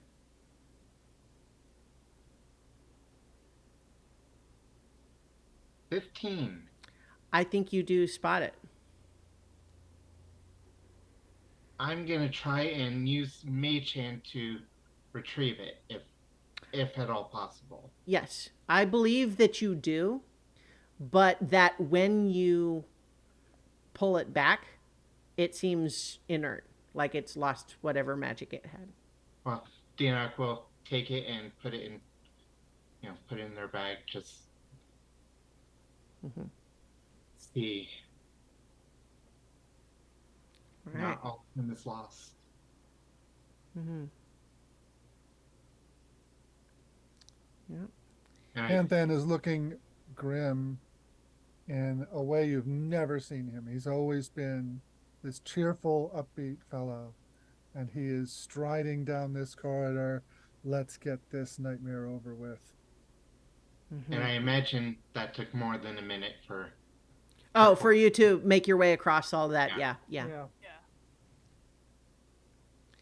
So probably in just kind of logic, would have used the inspiration. Okay. Sure. Yeah. So, in any case, as you make your way through, the chitinous tunnel widens into a domed circular area. At its center, a ring of strange runes is etched into the ground. The symbols move, crawling in a circle. Above them hovers a mass of insectile limbs encompassing an alien light. Beyond it, a narrow passage opens into the vast void outside.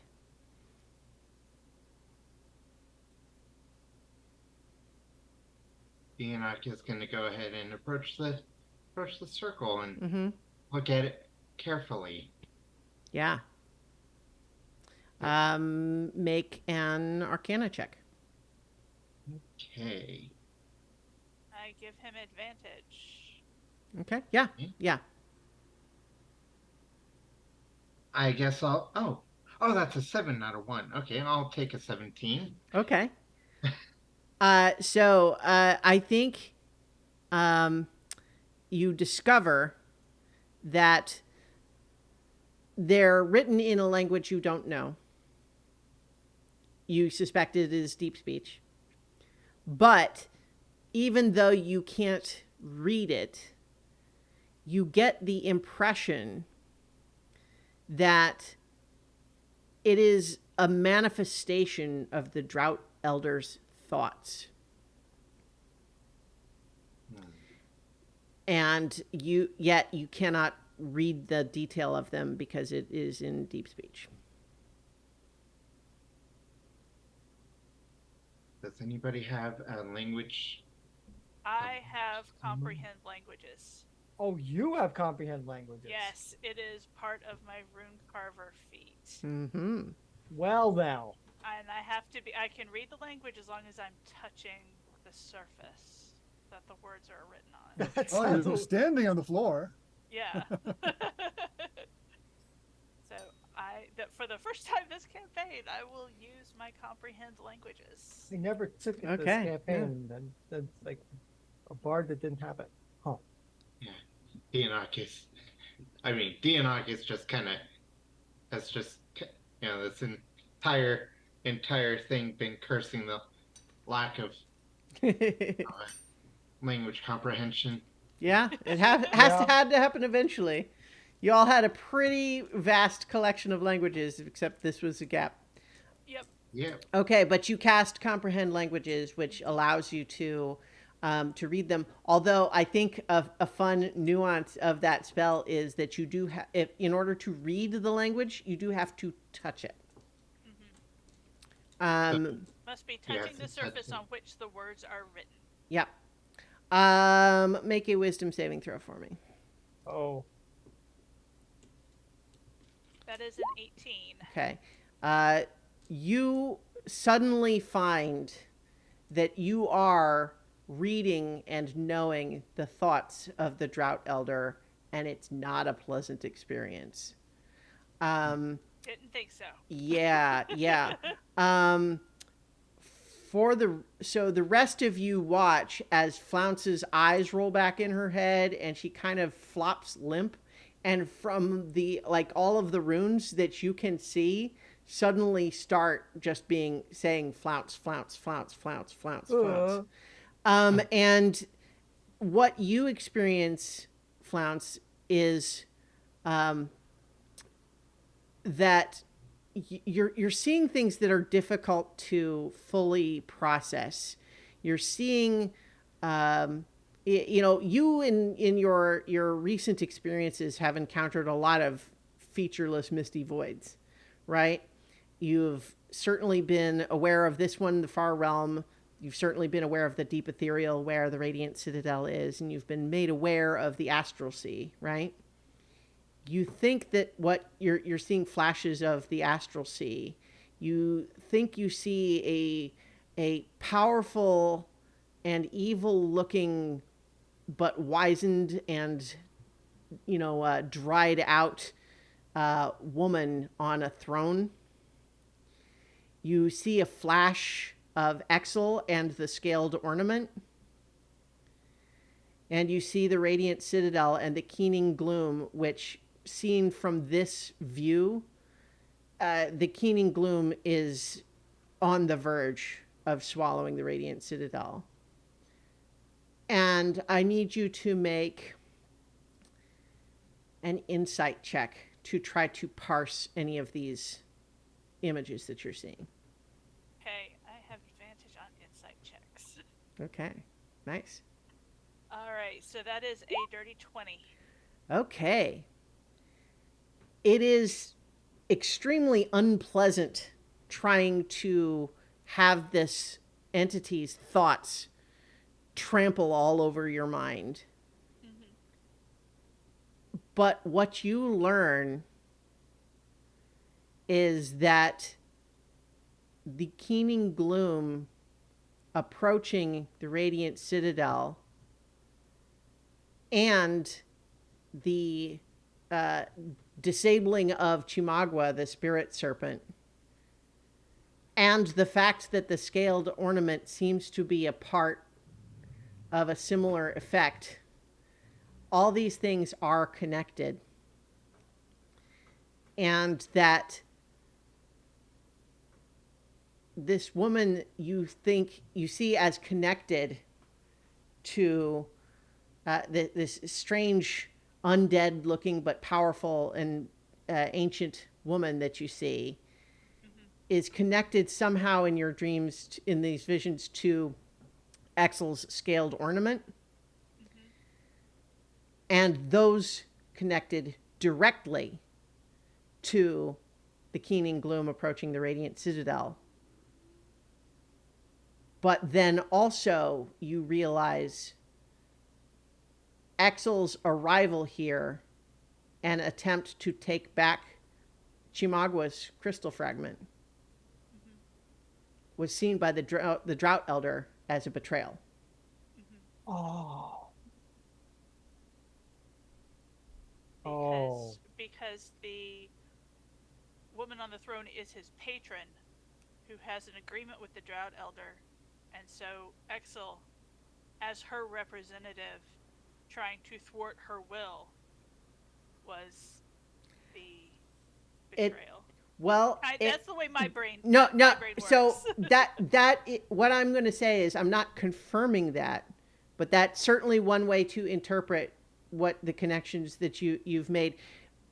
What doesn't necessarily make sense entirely is what it is that Exel's patron ultimately wanted. Right. But it does seem clear that the keening gloom approaching the Citadel was part of a plan put together by the Drought Elder and Exel's patron. But that Exel showing up here to take back the crystal was not something that the Drought Elder anticipated or wanted. Okay. And so you get the feeling that that is maybe why the Beholder called him a traitor. Okay. And then I think the last little bit that you see is you see an elven city surrounded by forest, and you see a sapphire dragon crystal and Dawn incarnate, and you see that connected to all of this as well. Oh. But then like that is so for the rest of you, it is as I described it. Flounce's eyes roll back in her head. She collapses. All the runes start saying flounce, flounce, flounce, flounce. What do the rest of you do? I think we need to move. We need to move her Yeah, away. yeah, Yeah, yeah, I run over and we pull her back from the circle. Mm-hmm. Okay. As you are pulled away from the runes, Flounce, you can make a second wisdom saving throw. That's not as good. That's a 6. Okay, yeah. I think that she remains stunned from the perspective of the rest of you, and you are just still the images you've already seen in this vision are just repeating endlessly in your brain, Flance. Can I make some kind of medicine check to try to revive her? I think that you can make a medicine check, but I think Or I help think what revive you, her or something like that? what seems clear to you is that this is not a physical injury. This is Yeah. something magical happening. Yeah. Time for another Magic, guys? restoration. Dianok is gonna try to dispel magic. Okay. Well, that's it. Yeah. Yeah. that's a good idea. I'll say that just works. It just works. Okay. So Dispel the comprehend languages. Yeah. yeah, and so you gasp awake because you weren't breathing properly while you were stunned, Flounce. But you are now back with your friends here in this weird place. Yeah. What happened? Okay, so Are you all right? we're number 1. This place sucks on an exponential level. Well, more Agreed. than we already. I mean, Even more than we Yeah. look thought. around is like more than already. Yeah, yeah. B, absolutely everything is interconnected, and we are the for want of a nail, we're the nail. Oh boy. And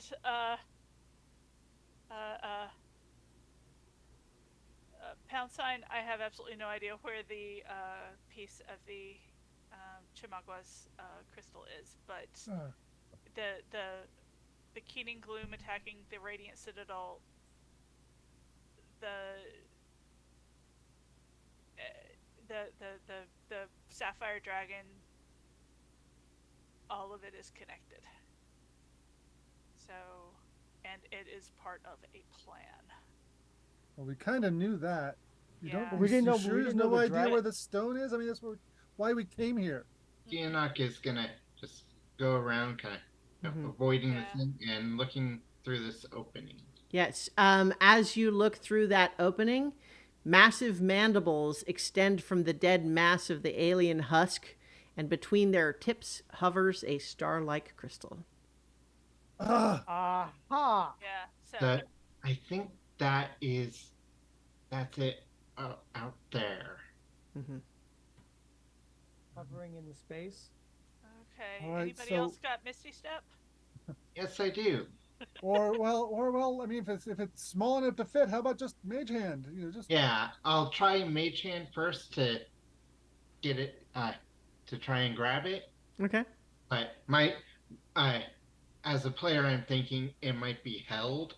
Yeah, I think what you're able to grab it with the mage hand, but there's something like it's being pinched between the tips of the mandibles, and so it's the mage hand is not strong enough to pull it out. all right. Okay. Can I fit? So- Can I fit through that hole, or is it Yes. just like? Yeah, you need to squeeze, but you can get through. all right. And for that matter, you find that you can kind of crawl around on the outside of this thing's body. All right. That's So, That like, sounds note dangerous. again, like this is this image that we've got of the Drought Elder. You can see, Yeah. like, that it's got the little thing in its little All right. pictures. So that's I think when we take that, we need to be prepared to flee. to run. All right. Well, you know what? It's not going to take all of us to go get that. So, Well, Xenophon, you have the ability to dimension door. I do. do you want to use up the magic? I mean, All right. I'll just go out there. I'll just go out there and grab it. I'm saying go with Canthan. We When he grab the tries to crystal and we dimension you door right dimension door back him into back to here. the Right? back to the The as close to the portal as you can. Yeah. yeah, That way you yeah, can flee. and Well, Dianok well, and for I'll the run. dimension door, I have to be able to see the target, don't I? Dimension No, door. it's No, it didn't. Dimension Door, you specifically don't have to be able to see the target. okay. But that said, you need to be able to say where it's going to take you. And so, Yeah. like, you're You going to have to- say 200 feet that way. And if that's in the middle of a wall, Yeah, but you That's- have to with that you have to have at least been there once, right? Because you have to no, you not think- not you- necessarily. you think But he the teleports. problem is Yeah. that if you haven't been there, it's possible that you end up putting yourself in the middle of a wall or something. I mean, we could But, crawl in this- around. We could in this grab it. case- I could drop us like back here. Well, I'm thinking back here. Back all the way at the. Yeah, the, it's If I don't know how 500 feet, right? I don't know how Mhm. far away that is. That's a risk. I I I- feel like that you can visualize it well enough that you could do that, but Dimension Door only takes you and one other person. right. Right. That's what we were thinking, Xena. That was thinking Canthan and myself. Okay. Go out there to get the crystal and do that. Mm-hmm. Yeah, and then Dianok and I can book it. Okay. Yeah. All right. right. I think that's the plan. We do All right. this. We're gonna do Well, so one minor piece though is that as Canthan starts to squeeze through that opening, I need you all to roll initiative. this. Okay. Of course. Well, it wasn't going to be that. So both Ooh, of ooh, us 6. oh, wow. Not terrible. Actually, pretty good, actually. All right. Got 20 on initiative. So is that everybody? Yep. Okay. So, although it just so works out that all 4 of you beat the initiative of the enemy in this case, so you don't actually know anything's happening yet. You know what? Rather than make it like a surprise round, what I'll say is, as you squeeze through the opening, Canthan, you hear activity from this light held in the weird, like, inside the ruins. You see this alien light that was sort of clutched in insectile limbs. You hear the limbs starting to shift and vibrate, and the light seems to flare. So it's clear something's happening. all right. Well, so other people going before me. Right. So, So Dianok is first. oh, that's not good. Plan in place. We need. Let's go. So 1, 2, 3. Sorry, 1, 2, 3, 4, 5. What are you going? It's like I just wait till to see if it's successful first. You don't have the crystal yet. okay. I mean, Yeah. Let's get the crystal, then book. Pillage, then burn. So Okay. what you know is the place where the runes are is doing something. okay. You know what? In that case, Yeah, let's but- see. Let's see if I can have fun with the banishment. Try and banish the thing from its Mhm. place. Yeah, okay. Charisma So that's charisma save.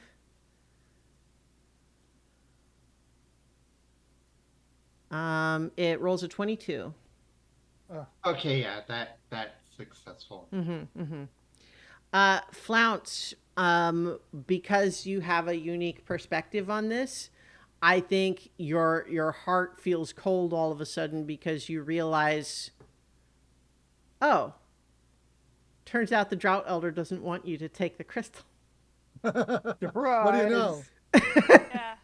So Yeah, it very is your surprised. turn, but it does look as though the Drought Elder is going to try to stop you. Okay, I am going to bonus action activate my Sunblade, Mm-hmm. and I'm going to hold an attack. Okay. I'm gonna hold an attack, and if I can, I will do a thing. Okay. With the Sunblade. I mean, with the Sunblade, you would only be able to attack if something came within your range, right? Right. Yeah. Okay. So, I mean, you can do that. I just wanted to clarify. Yeah, I'm kind of leery of standing on the On the words? runes. Yeah. You on know the what? I runes. don't blame you. And Are you I'm gonna get kind at of least leery. adjacent to the runes? I'm kind of wary of being adjacent to the runes too. Mm-hmm. Yeah, but we don't have a beholder here. We don't have an anti-magic field yet, so Mm-hmm. Yeah. yet. Yeah. So I'm just going to kind of hold on to that. Okay. So, you're holding your action. Mm-hmm. Okay. Xenophon. Okay. So first things first, I'm going to give inspiration to Flounce, who's going to be our backup here. Flounce, be a bunny and chop the summon while we get the crystal and start a running. And then I'm going to start doing Operation Crawl along the mandibles here. Mm-hmm. 10, 15, 20, 25. You're gonna have difficult terrain moving along Okay, so- all of okay, that because you're okay. climbing on the outside Okay, so of this 15, thing. So 15 Yeah. is okay. Then I will dash to go another 15. 5, 10, 15. So that's where I am. Mm-hmm. Okay. And that is my turn. All right. Okay. That makes it your turn, Canthan. I'm going to, as a bonus action, activate my ring of jumping. Mm-hmm. That means I can do a flat-footed jump of 30 feet. Nice. So 10, What are you gonna 20, 30, and jump to there. Okay. As my Great. movement. Mm-hmm. And if the thing is within range, I want to kind of try and hook it with my halberd. If that doesn't, it might not work, but that's what I want to try. I think you could poke at it with the end of your halberd, but it's like it's a chunk of crystal. I don't think your Is halberd it actually physically held, or is it like yes. hovering between? It's physically held in the mandibles. Yeah. Okay. Yes, but it's like it's like just two sharp points at that So point. two sharp points. Right. Okay. But as far as like hooking it, like your halberd, like does it have what's the shape on the end? Does it like it? It's got there's a weapon I've modified. Hold on. Let me get the name of So the I actual thing. guess I'll buy that it might have enough shape that you could kind of you could perhaps knock it or attempt to knock it out of place, but Right, I but don't then it might think go off spinning in any direction. exactly. Okay, I don't want to do that. Yeah. I'm going to yeah. Trying I'm to gonna pull just- it towards you with the thing would be hard. Okay, and I don't want to risk that. So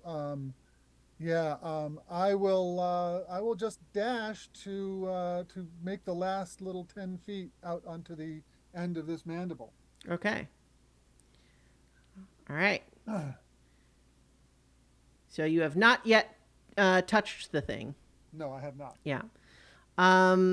Let's see. As a legendary action. Oh, you know what? Yeah, as a legendary action, I need Dianok and Flounce to make Constitution saving throws.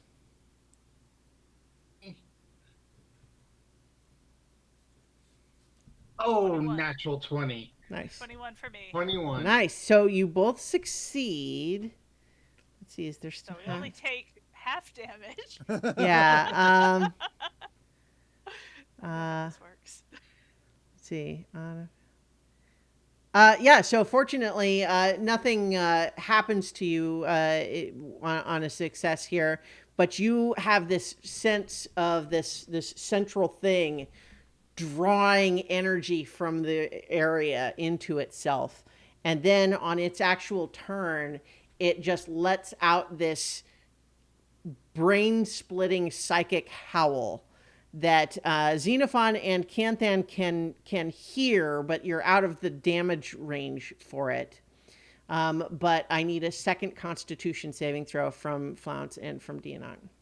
Oh boy. The name of the 14?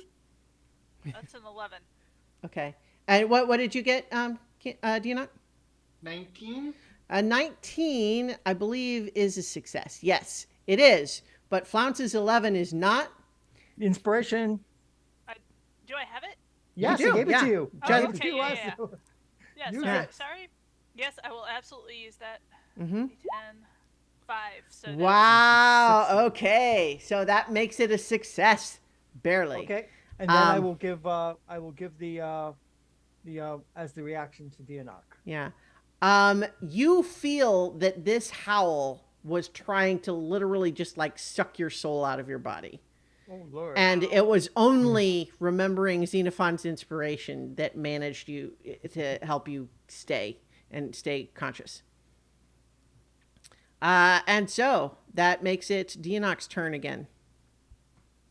Okay. Do we stay or do we go? If you stay, there's going to I- be trouble. Go with the double. I would say actually run, because I'm going to grab the crystal and go to Xenophon. Xenophon. It's like, Mhm. Okay. Xenophon, be ready. I'm going to grab it. Okay. So 1, 2, 3, 4, 5, 6. So, My regular movement, and as I pass it, I'll say, "This victory is for the little toucan." oh, hang on. I need to do something real quick. No, let me think. No, never mind. I was just trying to think of if something might happen, but I don't think it would. Okay. So that was Dianok's. That's just my movement. Sure. So, Okay. I'm gonna.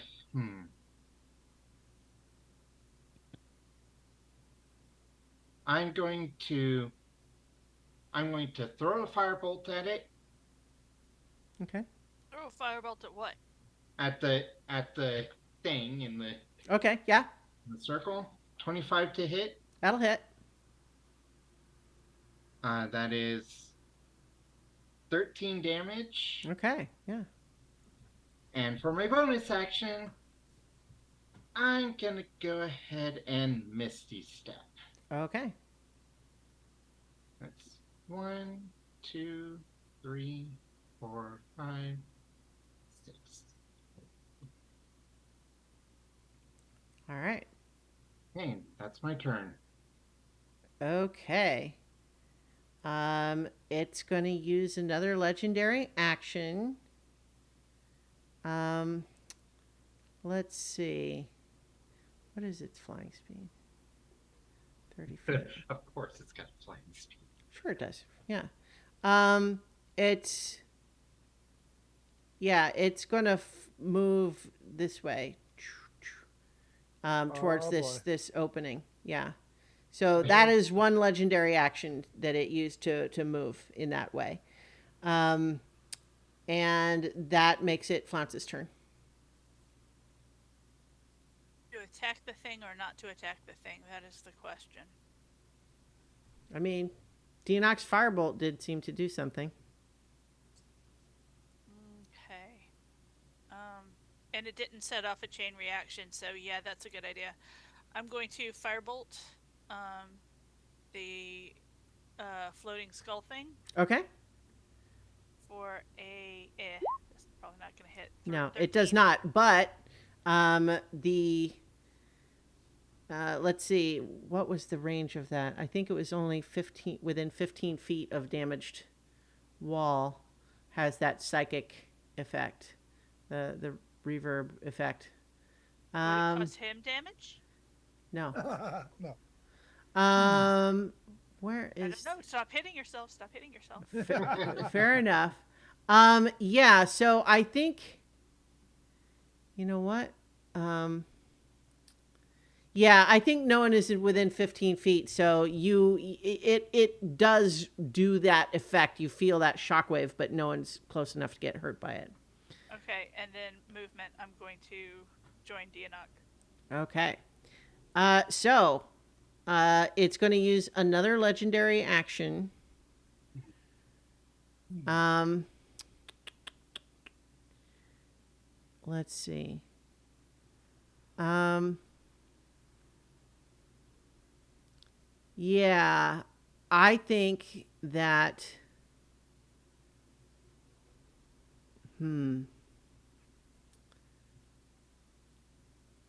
I think that.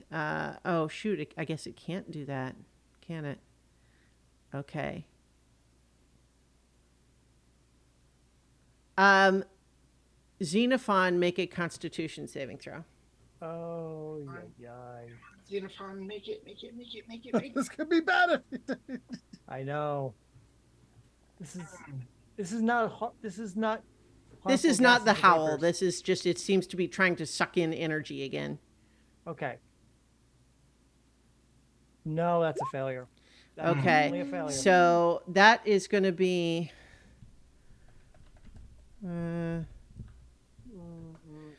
It's only 7 damage, but that damage also it reduces your maximum hit point by 7 as well. Oh, yeah. Okay, so. Okay, so my maximum hit points is override maximum hit points, so that's 1 call. And then it's your turn, Xenophon. All right, so can I hold an action to dimension door to that spot if You can, Kitten but you will reaches lose me? the spell slot if you don't use it. That assumes that you can get that out in this turn, can't Van? That's what I'm going to hope to have to be able And to if do. you don't, I lose a 5th level spell. I understand the risk. Question is, do I take that? I 5th level spells don't grow in trees. That's the problem.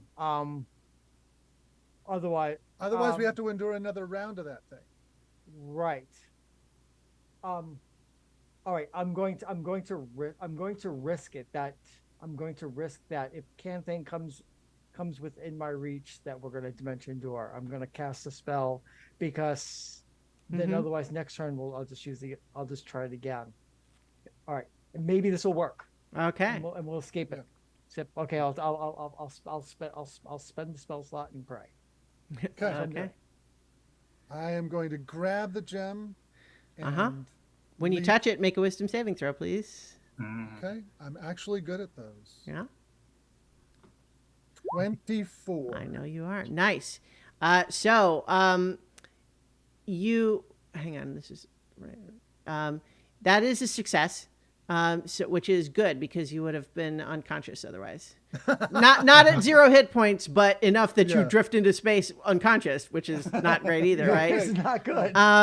But yeah, so you do find yourself suddenly your mind swimming with images that you can't quite process, but you do see what looks like what Flounce told you of the dream she had of the centipede that you now know to be the Drought Elder fighting with Chimagua, this glowing serpent. Yeah. But then you are able to grab it, but it is your action to do so. I will take that action. Okay. And then I guess that's did Xenophon move on its turn?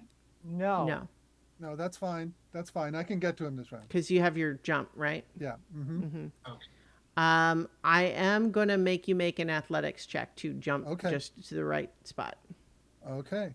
just because there's so much pressure on it. 21. Yeah, no problem. So that is with your, yeah, and so that activates Xenophon's held dimension door. Yep. And where were you going back to? I said you go back to all the way back to the portal, right? Yeah. Yeah. Okay, so let me just move the two of you back there. Whoop. Zoop. Zoop. Okay, nice. And I think as you disappear, you sense an angry psychic groan resonate through the whole place here. Oh, it's pissed. It's Yeah. pissed. Mm-hmm. Mm-hmm. Mm-hmm. Okay, so now it is his turn again. Let me. Okay. He's got 3, and then what range is that from the rest of you guys here? Flounce is within range.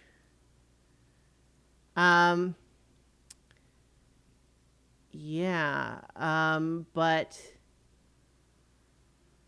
yeah, you know what? It's gonna just it's actually gonna dash to catch up with Dianok and Flounce there. It's right up on you. So Dianok, it is your turn. This thing is pursuing. Okay. Let's see. Oh. Oh, man. Ah.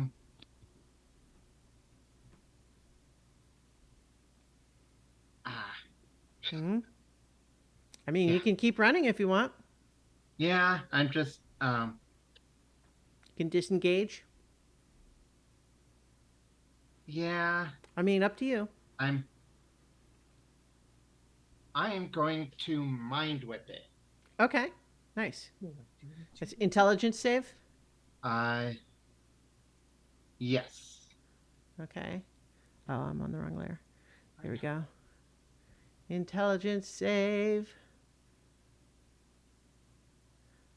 So it should have. So it rolled a 14, but it's going to use a legendary resistance. Yeah. Figured I was gonna have that. Hmm. Well, still takes half damage at least.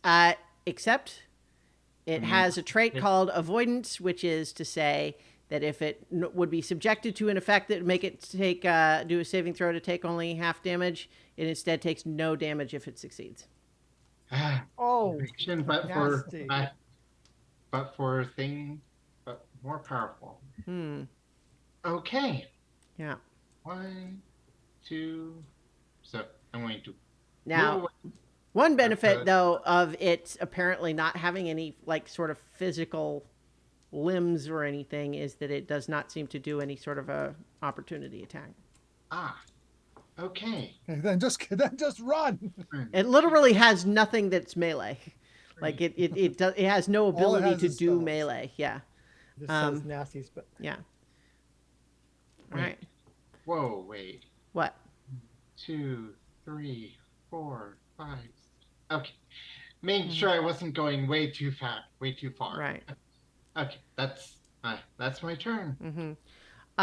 On it, it's going to use a legendary action. I need you to make a wisdom saving throw, Flounce.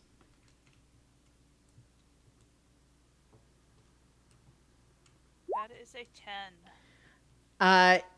This light, it's as though the light is entering your brain through your eyes, and it feels like it's because you read its thoughts, although you don't know if that's really true, but that's what it feels like. And you feel as it's just this floating ball of light, this poisonous light looks at you somehow, looks inside you. Nothing physical seems to happen except that you just feel tainted by it somehow. yeah. You are currently cursed, and all attack rolls and saving throws will be at disadvantage. Oh no. That's a bad thing to have now. It's a very bad thing to have now. Yes.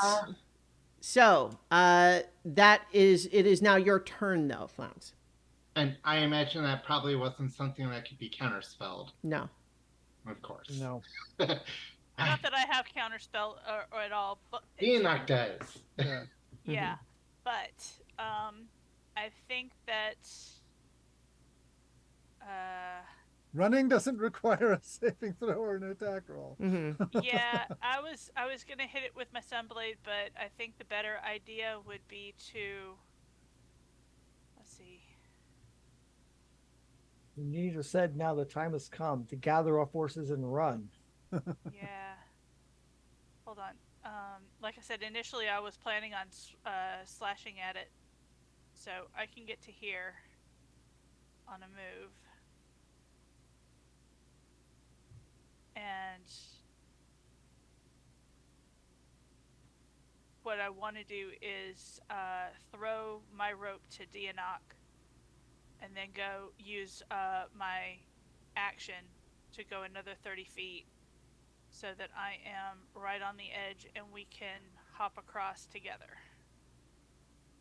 And we'll have a rope between the two of us, so hopefully we can help each other across. Okay. That is my thing. Sure. Okay. Xenophon, it is your turn. You and Hold out the crystal. Canthan Take are it. there by the portal. Yeah. You have the crystal. I hold out the crystal. Take it and go. But I'll get zapped by it. So you go. So I'm not gonna take.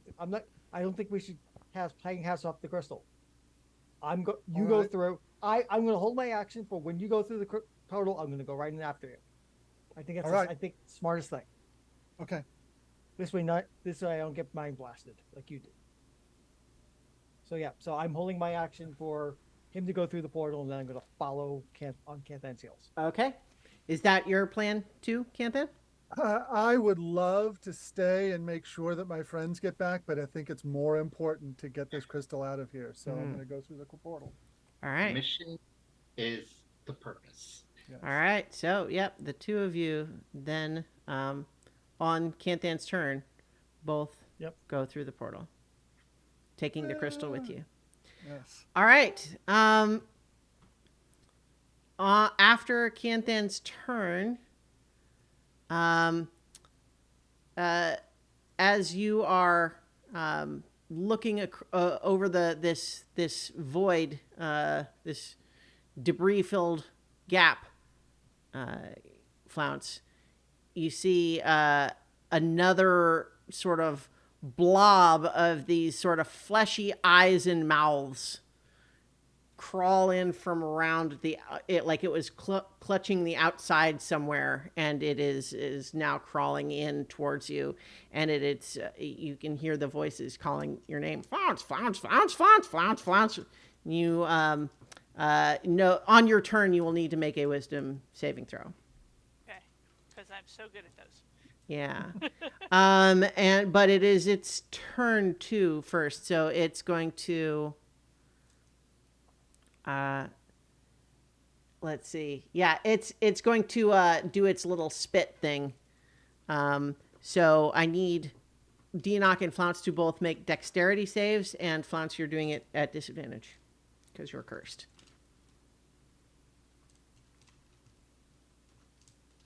10. Yeah. Let's see. Okay. I don't know that it's going to do much good, but I am going to roll that extra d4. Okay. Did you say 10, Dianok? Yes. Okay. Okay. So that's 12 total for Flounce and 10 for Dianok. You are both blinded by this sudden, like, flashbang of spit. Okay.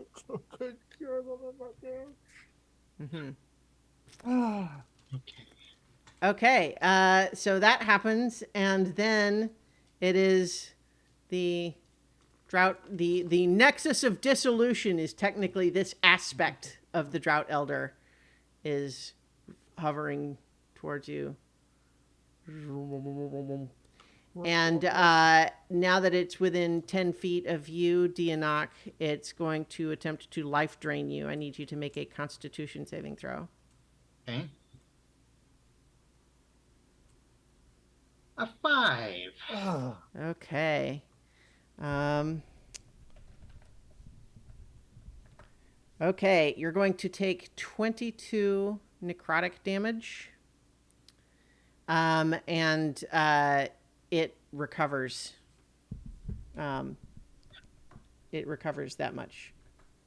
Well, or back up to full. Okay, that all came off of my arcane ward. Mm-hmm. Well, it's still regenerated though from what little Yeah, I damage it know. had taken. Yeah. Okay, that was its turn.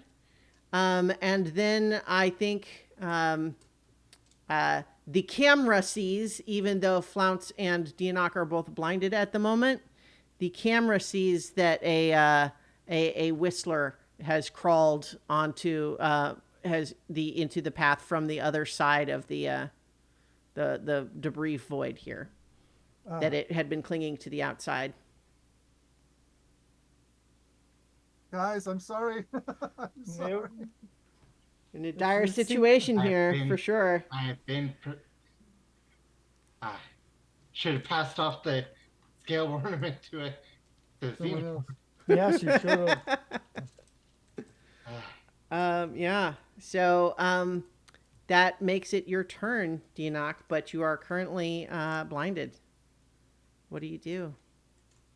Would I have Well, any? you have a rope to me. Yeah. Well, I'm saying, would I have any idea where the nexus is? I mean, I think you sort of felt the energy being drawn basically away from you. direction. You knew which direction it was coming from. I mean, if you were doing anything that would require an attack roll, that would be a disadvantage. Well, I was thinking a lightning bolt.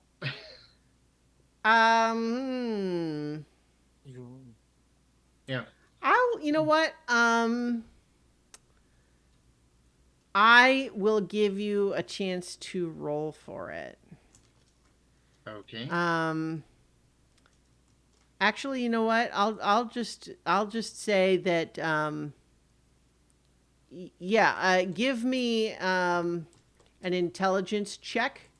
The DC is not too high though, because I feel like you know the general direction. 13. Yeah, I think you can. That's close enough that it will be in the thing's direction. So it does get to try to make the save, of course. Yeah. So that's a dexterity. Yeah. 27 DC 19, 27 damage. Okay.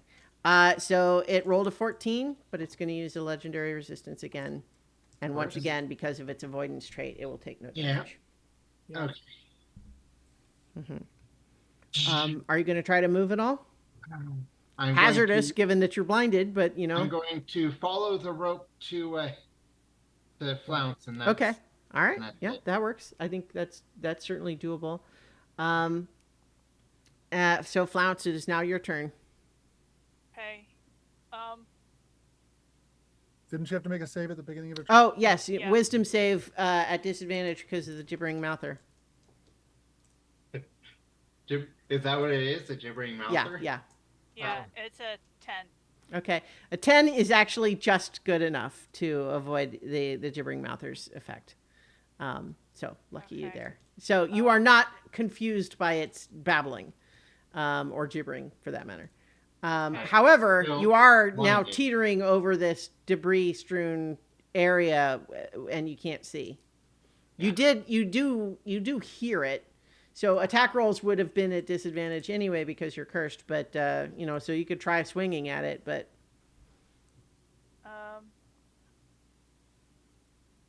Yeah, I can hear it, so I can locate it. Yeah. And so I'm going to take Yeah. one step forward Mhm. and swing at it with my sunblade. All right, it'll be a disadvantage, but you can certainly Yeah. still, make the attack. All right, so that is a 23. Okay, that hits. Yeah.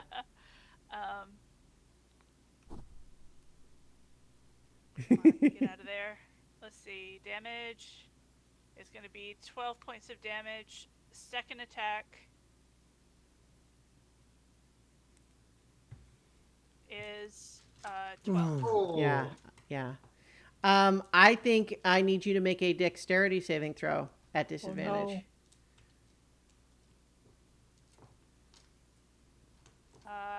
How about a 14? I think with a 14, you barely manage to avoid slipping over the crumbling edge of this thing. Yeah. when you made your wild attack.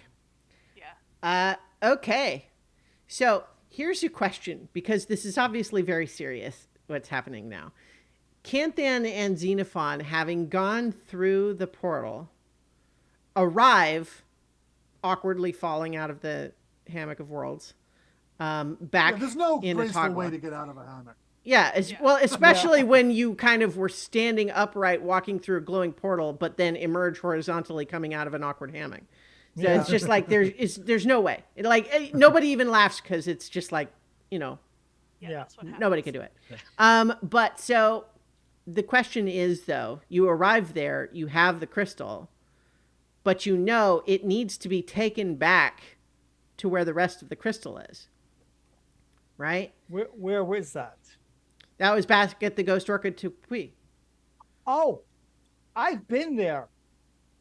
Yeah. I can teleport us there. Well, for that matter, Cross planes, isn't well, so here you have a couple of options here. Yeah. One is that the hammock could absolutely take you directly there, but it would close the portal to the far realm. oh, Teleport, though, could only get you as far as the portal to the Ghost Orchid Tupui. oh, wait a minute. Plane shift. Plane shift would work. If I believe you do have. I have it's my I have it. It's a 7th level spell. It's my only 7th Well, level but spell. you need to. Do we have a thing that is like resonated with it? The crystal. it? And the two- Oh The yeah, crystal itself. yeah, The mhm. The crystal itself. Yeah. I would allow using that. So here, let me look I mean, I at what can't what think of is it? anything What does Plane more Shift resonating say with Plane Window Go. about how much control you have over where you arrive? You Let me- can I'm pulling it specify a up. target destination in general terms, and you appear in or near that destination. If you're trying to reach the city of Brass, for example, you might arrive in its street of steel before its gate of ashes, or looking at the city from across the sea of fire at the GM's discretion. Mm-hmm. You only can get closer if you know a teleportation circle sigil. Okay. So I think we'll have to do a roll for how close you can get. I Yeah. think the plane shift will work. I think that the crystal is an acceptable substitute for the tuning fork in this circumstance. It certainly wants to go back there. Yeah. So so it is your turn. Are you planning just right away, like you right through the portal and now you're just plane shifting? I'm going to take Canthan and plane shift. Yeah. Okay. There's no reason to talk. We Yeah, gotta get this done. I have to agree, and Mhm. it's like I look at the hammock and it's like yeah, okay, let's go. Yeah. Okay. So I think.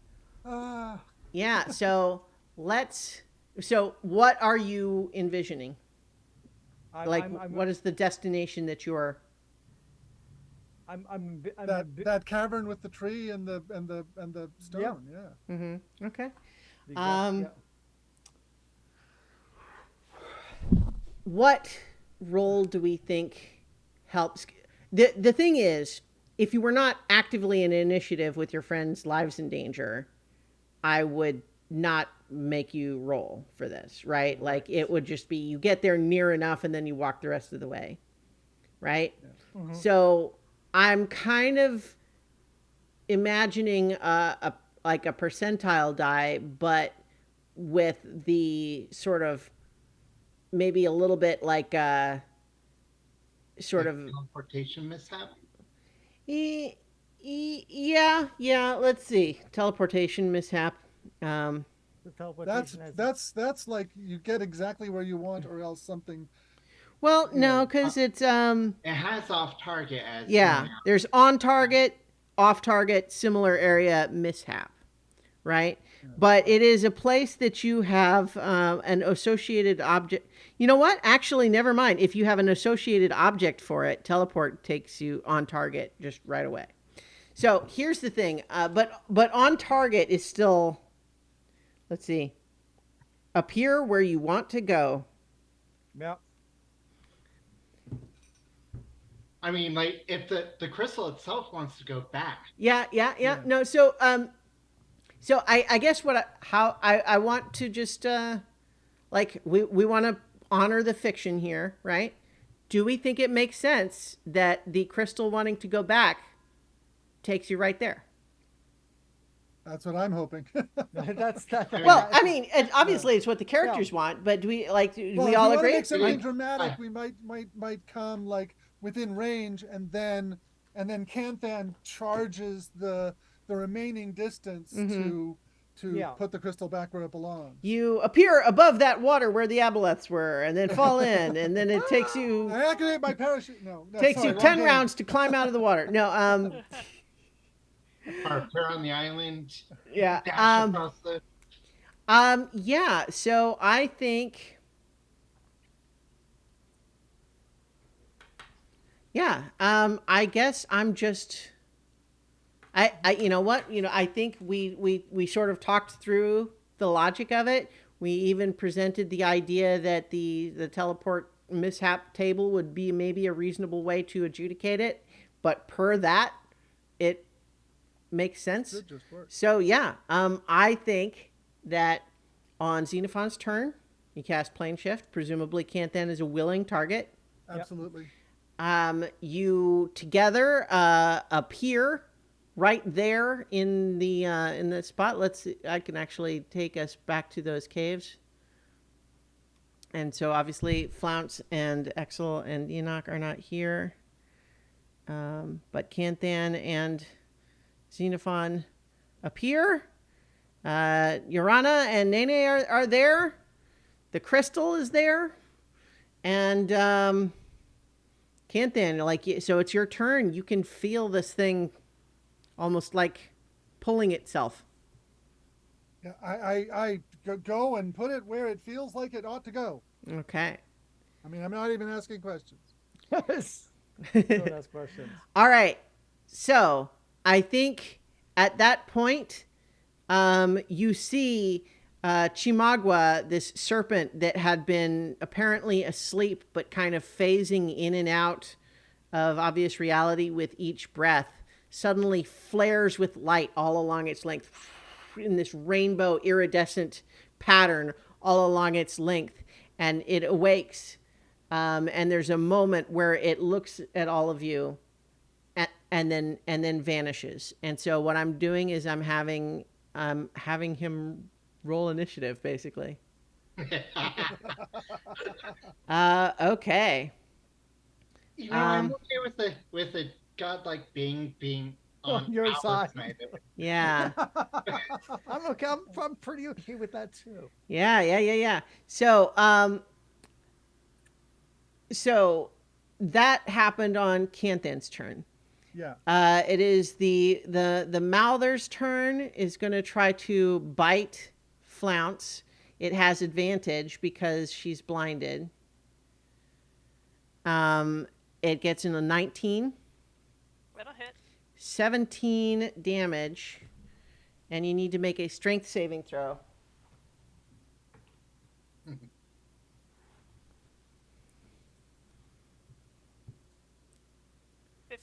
Okay. A 15 is a success, so you are not pulled prone. That is its turn. The Nexus of Dissolution's turn. It approaches. It does not get its howl back, but it does attempt to life drain both Deonoc and Flounce. What save? That's going to be con save. Yep. And I'm at disadvantage for that. Yes. Okay, that's a 10 for me. Yeah. Only a 5 for me. Okay. That's both going to fail. Let me double check one thing about the curse because you can. Oh, at the end of no, you haven't had your turn yet. I attacked a oh, Mouther. You're right. You did. Okay. So make your you can repeat the saving throw to try to break the curse at the end of your turn. So Is it wisdom? yeah, but it's at disadvantage. Okay. That's always struck me as a strange, like that's a tricky thing to get rid of. Yeah, Right? Yeah. It makes it. Yeah. Yeah, but I mean, it's supposed to be, right? Like Right, it's yeah. supposed to be hard to get rid of. So okay, so I just wanted to make sure you had the opportunity, though. Okay, so the con save, you both failed the con save. Yep. That's going to be 17 necrotic damage for both of you. Okay. Okay. That actually That actually hurts. Yeah. Okay, and then the that puts us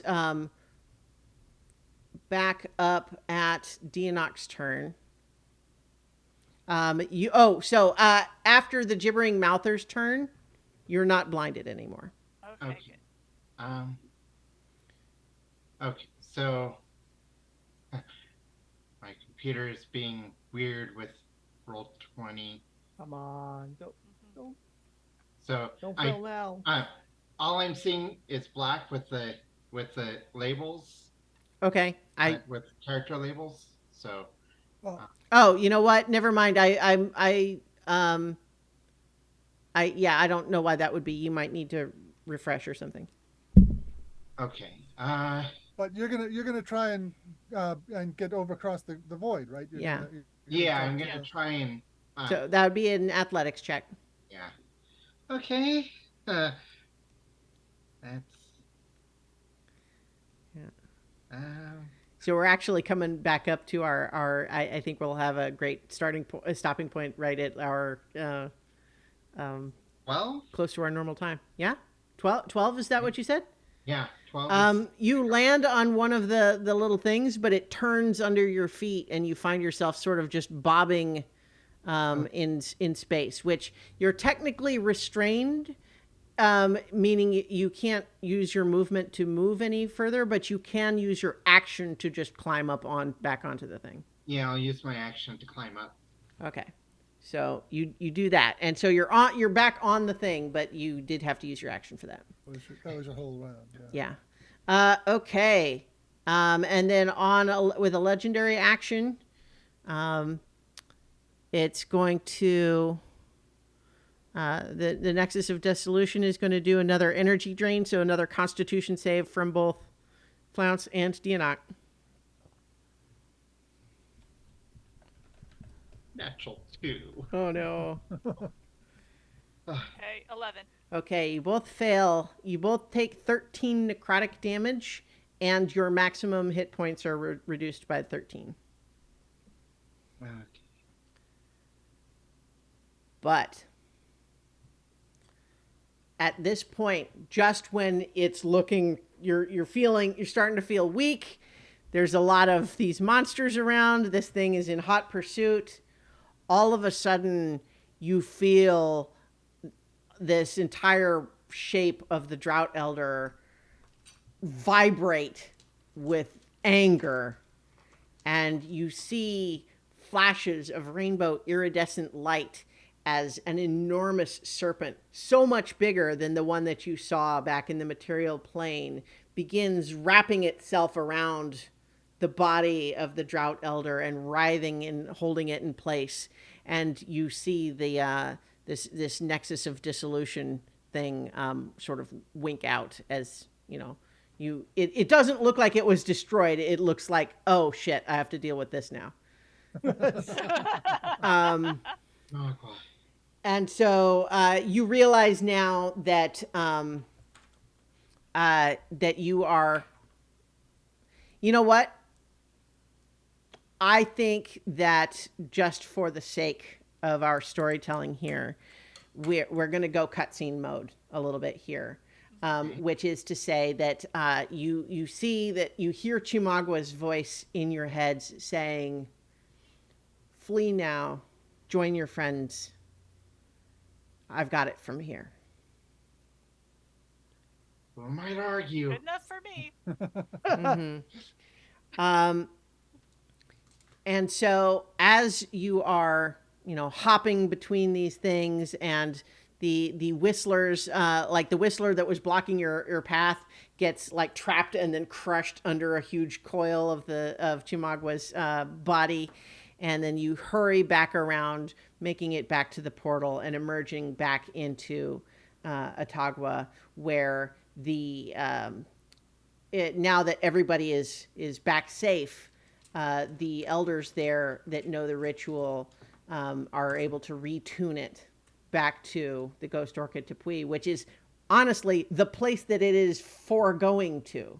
Like Yeah. that is like that's what it's That's its for. intended thing. Right. Yeah. And so they send you to join your friends, and all of you are reunited then back at the crystal.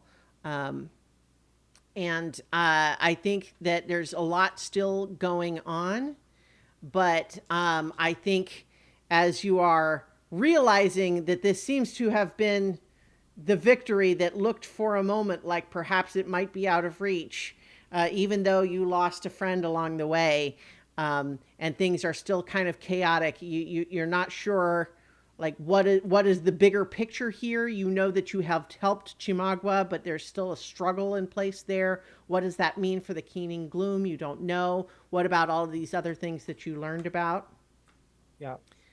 But what we're going to do now is zoom far away across plains to the astral sea, where we see this woman, this ancient lich who rules the Githyanki at the heart of the astral sea, waves her hand, and the spirit of Exel appears before her in soul form. And looks down at you, Exel, and says, well, you were doing exceptionally well until the very end there. Okay. But it matters not. The plan has been achieved. You did well to accumulate friends that were able to finish your mission for you. And Axel kind of looks at her and is kind of shrugs, tilts his head, and he says, like any battle, decisions have to be made in a split instance, and I made the wrong one. I sacrificed defense for offense because, wait for it, you wanted me to be a conqueror. And Yes. I died as a conqueror, which is okay. My friends made it out all right. I'm okay with that. And know now that you have helped to enable a more glorious conquest than you could possibly have known. Conquest? It was always the plan that once the Drought Elder drew the Keening Gloom close enough to the Radiant Citadel to force an evacuation, we would then decouple your scaled ornament and seize control of the now empty Radiant Citadel. Oh dear. Oh dear. You will witness this from here. Was what's his name? Was it Thursday? I think his name was, or Yeah. Friday. Thursday. Thursday. It was Thursday. Was Thursday working along with this plan as well? No, he was a minor annoyance. Rat. So I think that's actually where we're going to end. But so there is more to come for we have more or less completed the adventures that are in the book, but obviously we have not yet wrapped up our story. So we are going to not have a game next week because I will have not be arriving back from my trip until late next week. And so we will have to wait. I will not be available in 2 weeks. Okay, well, we'll have to figure that out because in the meantime, I think we're drawing our session to a close, and we will have our climax eventually on so many levels. How many levels? Oh, man.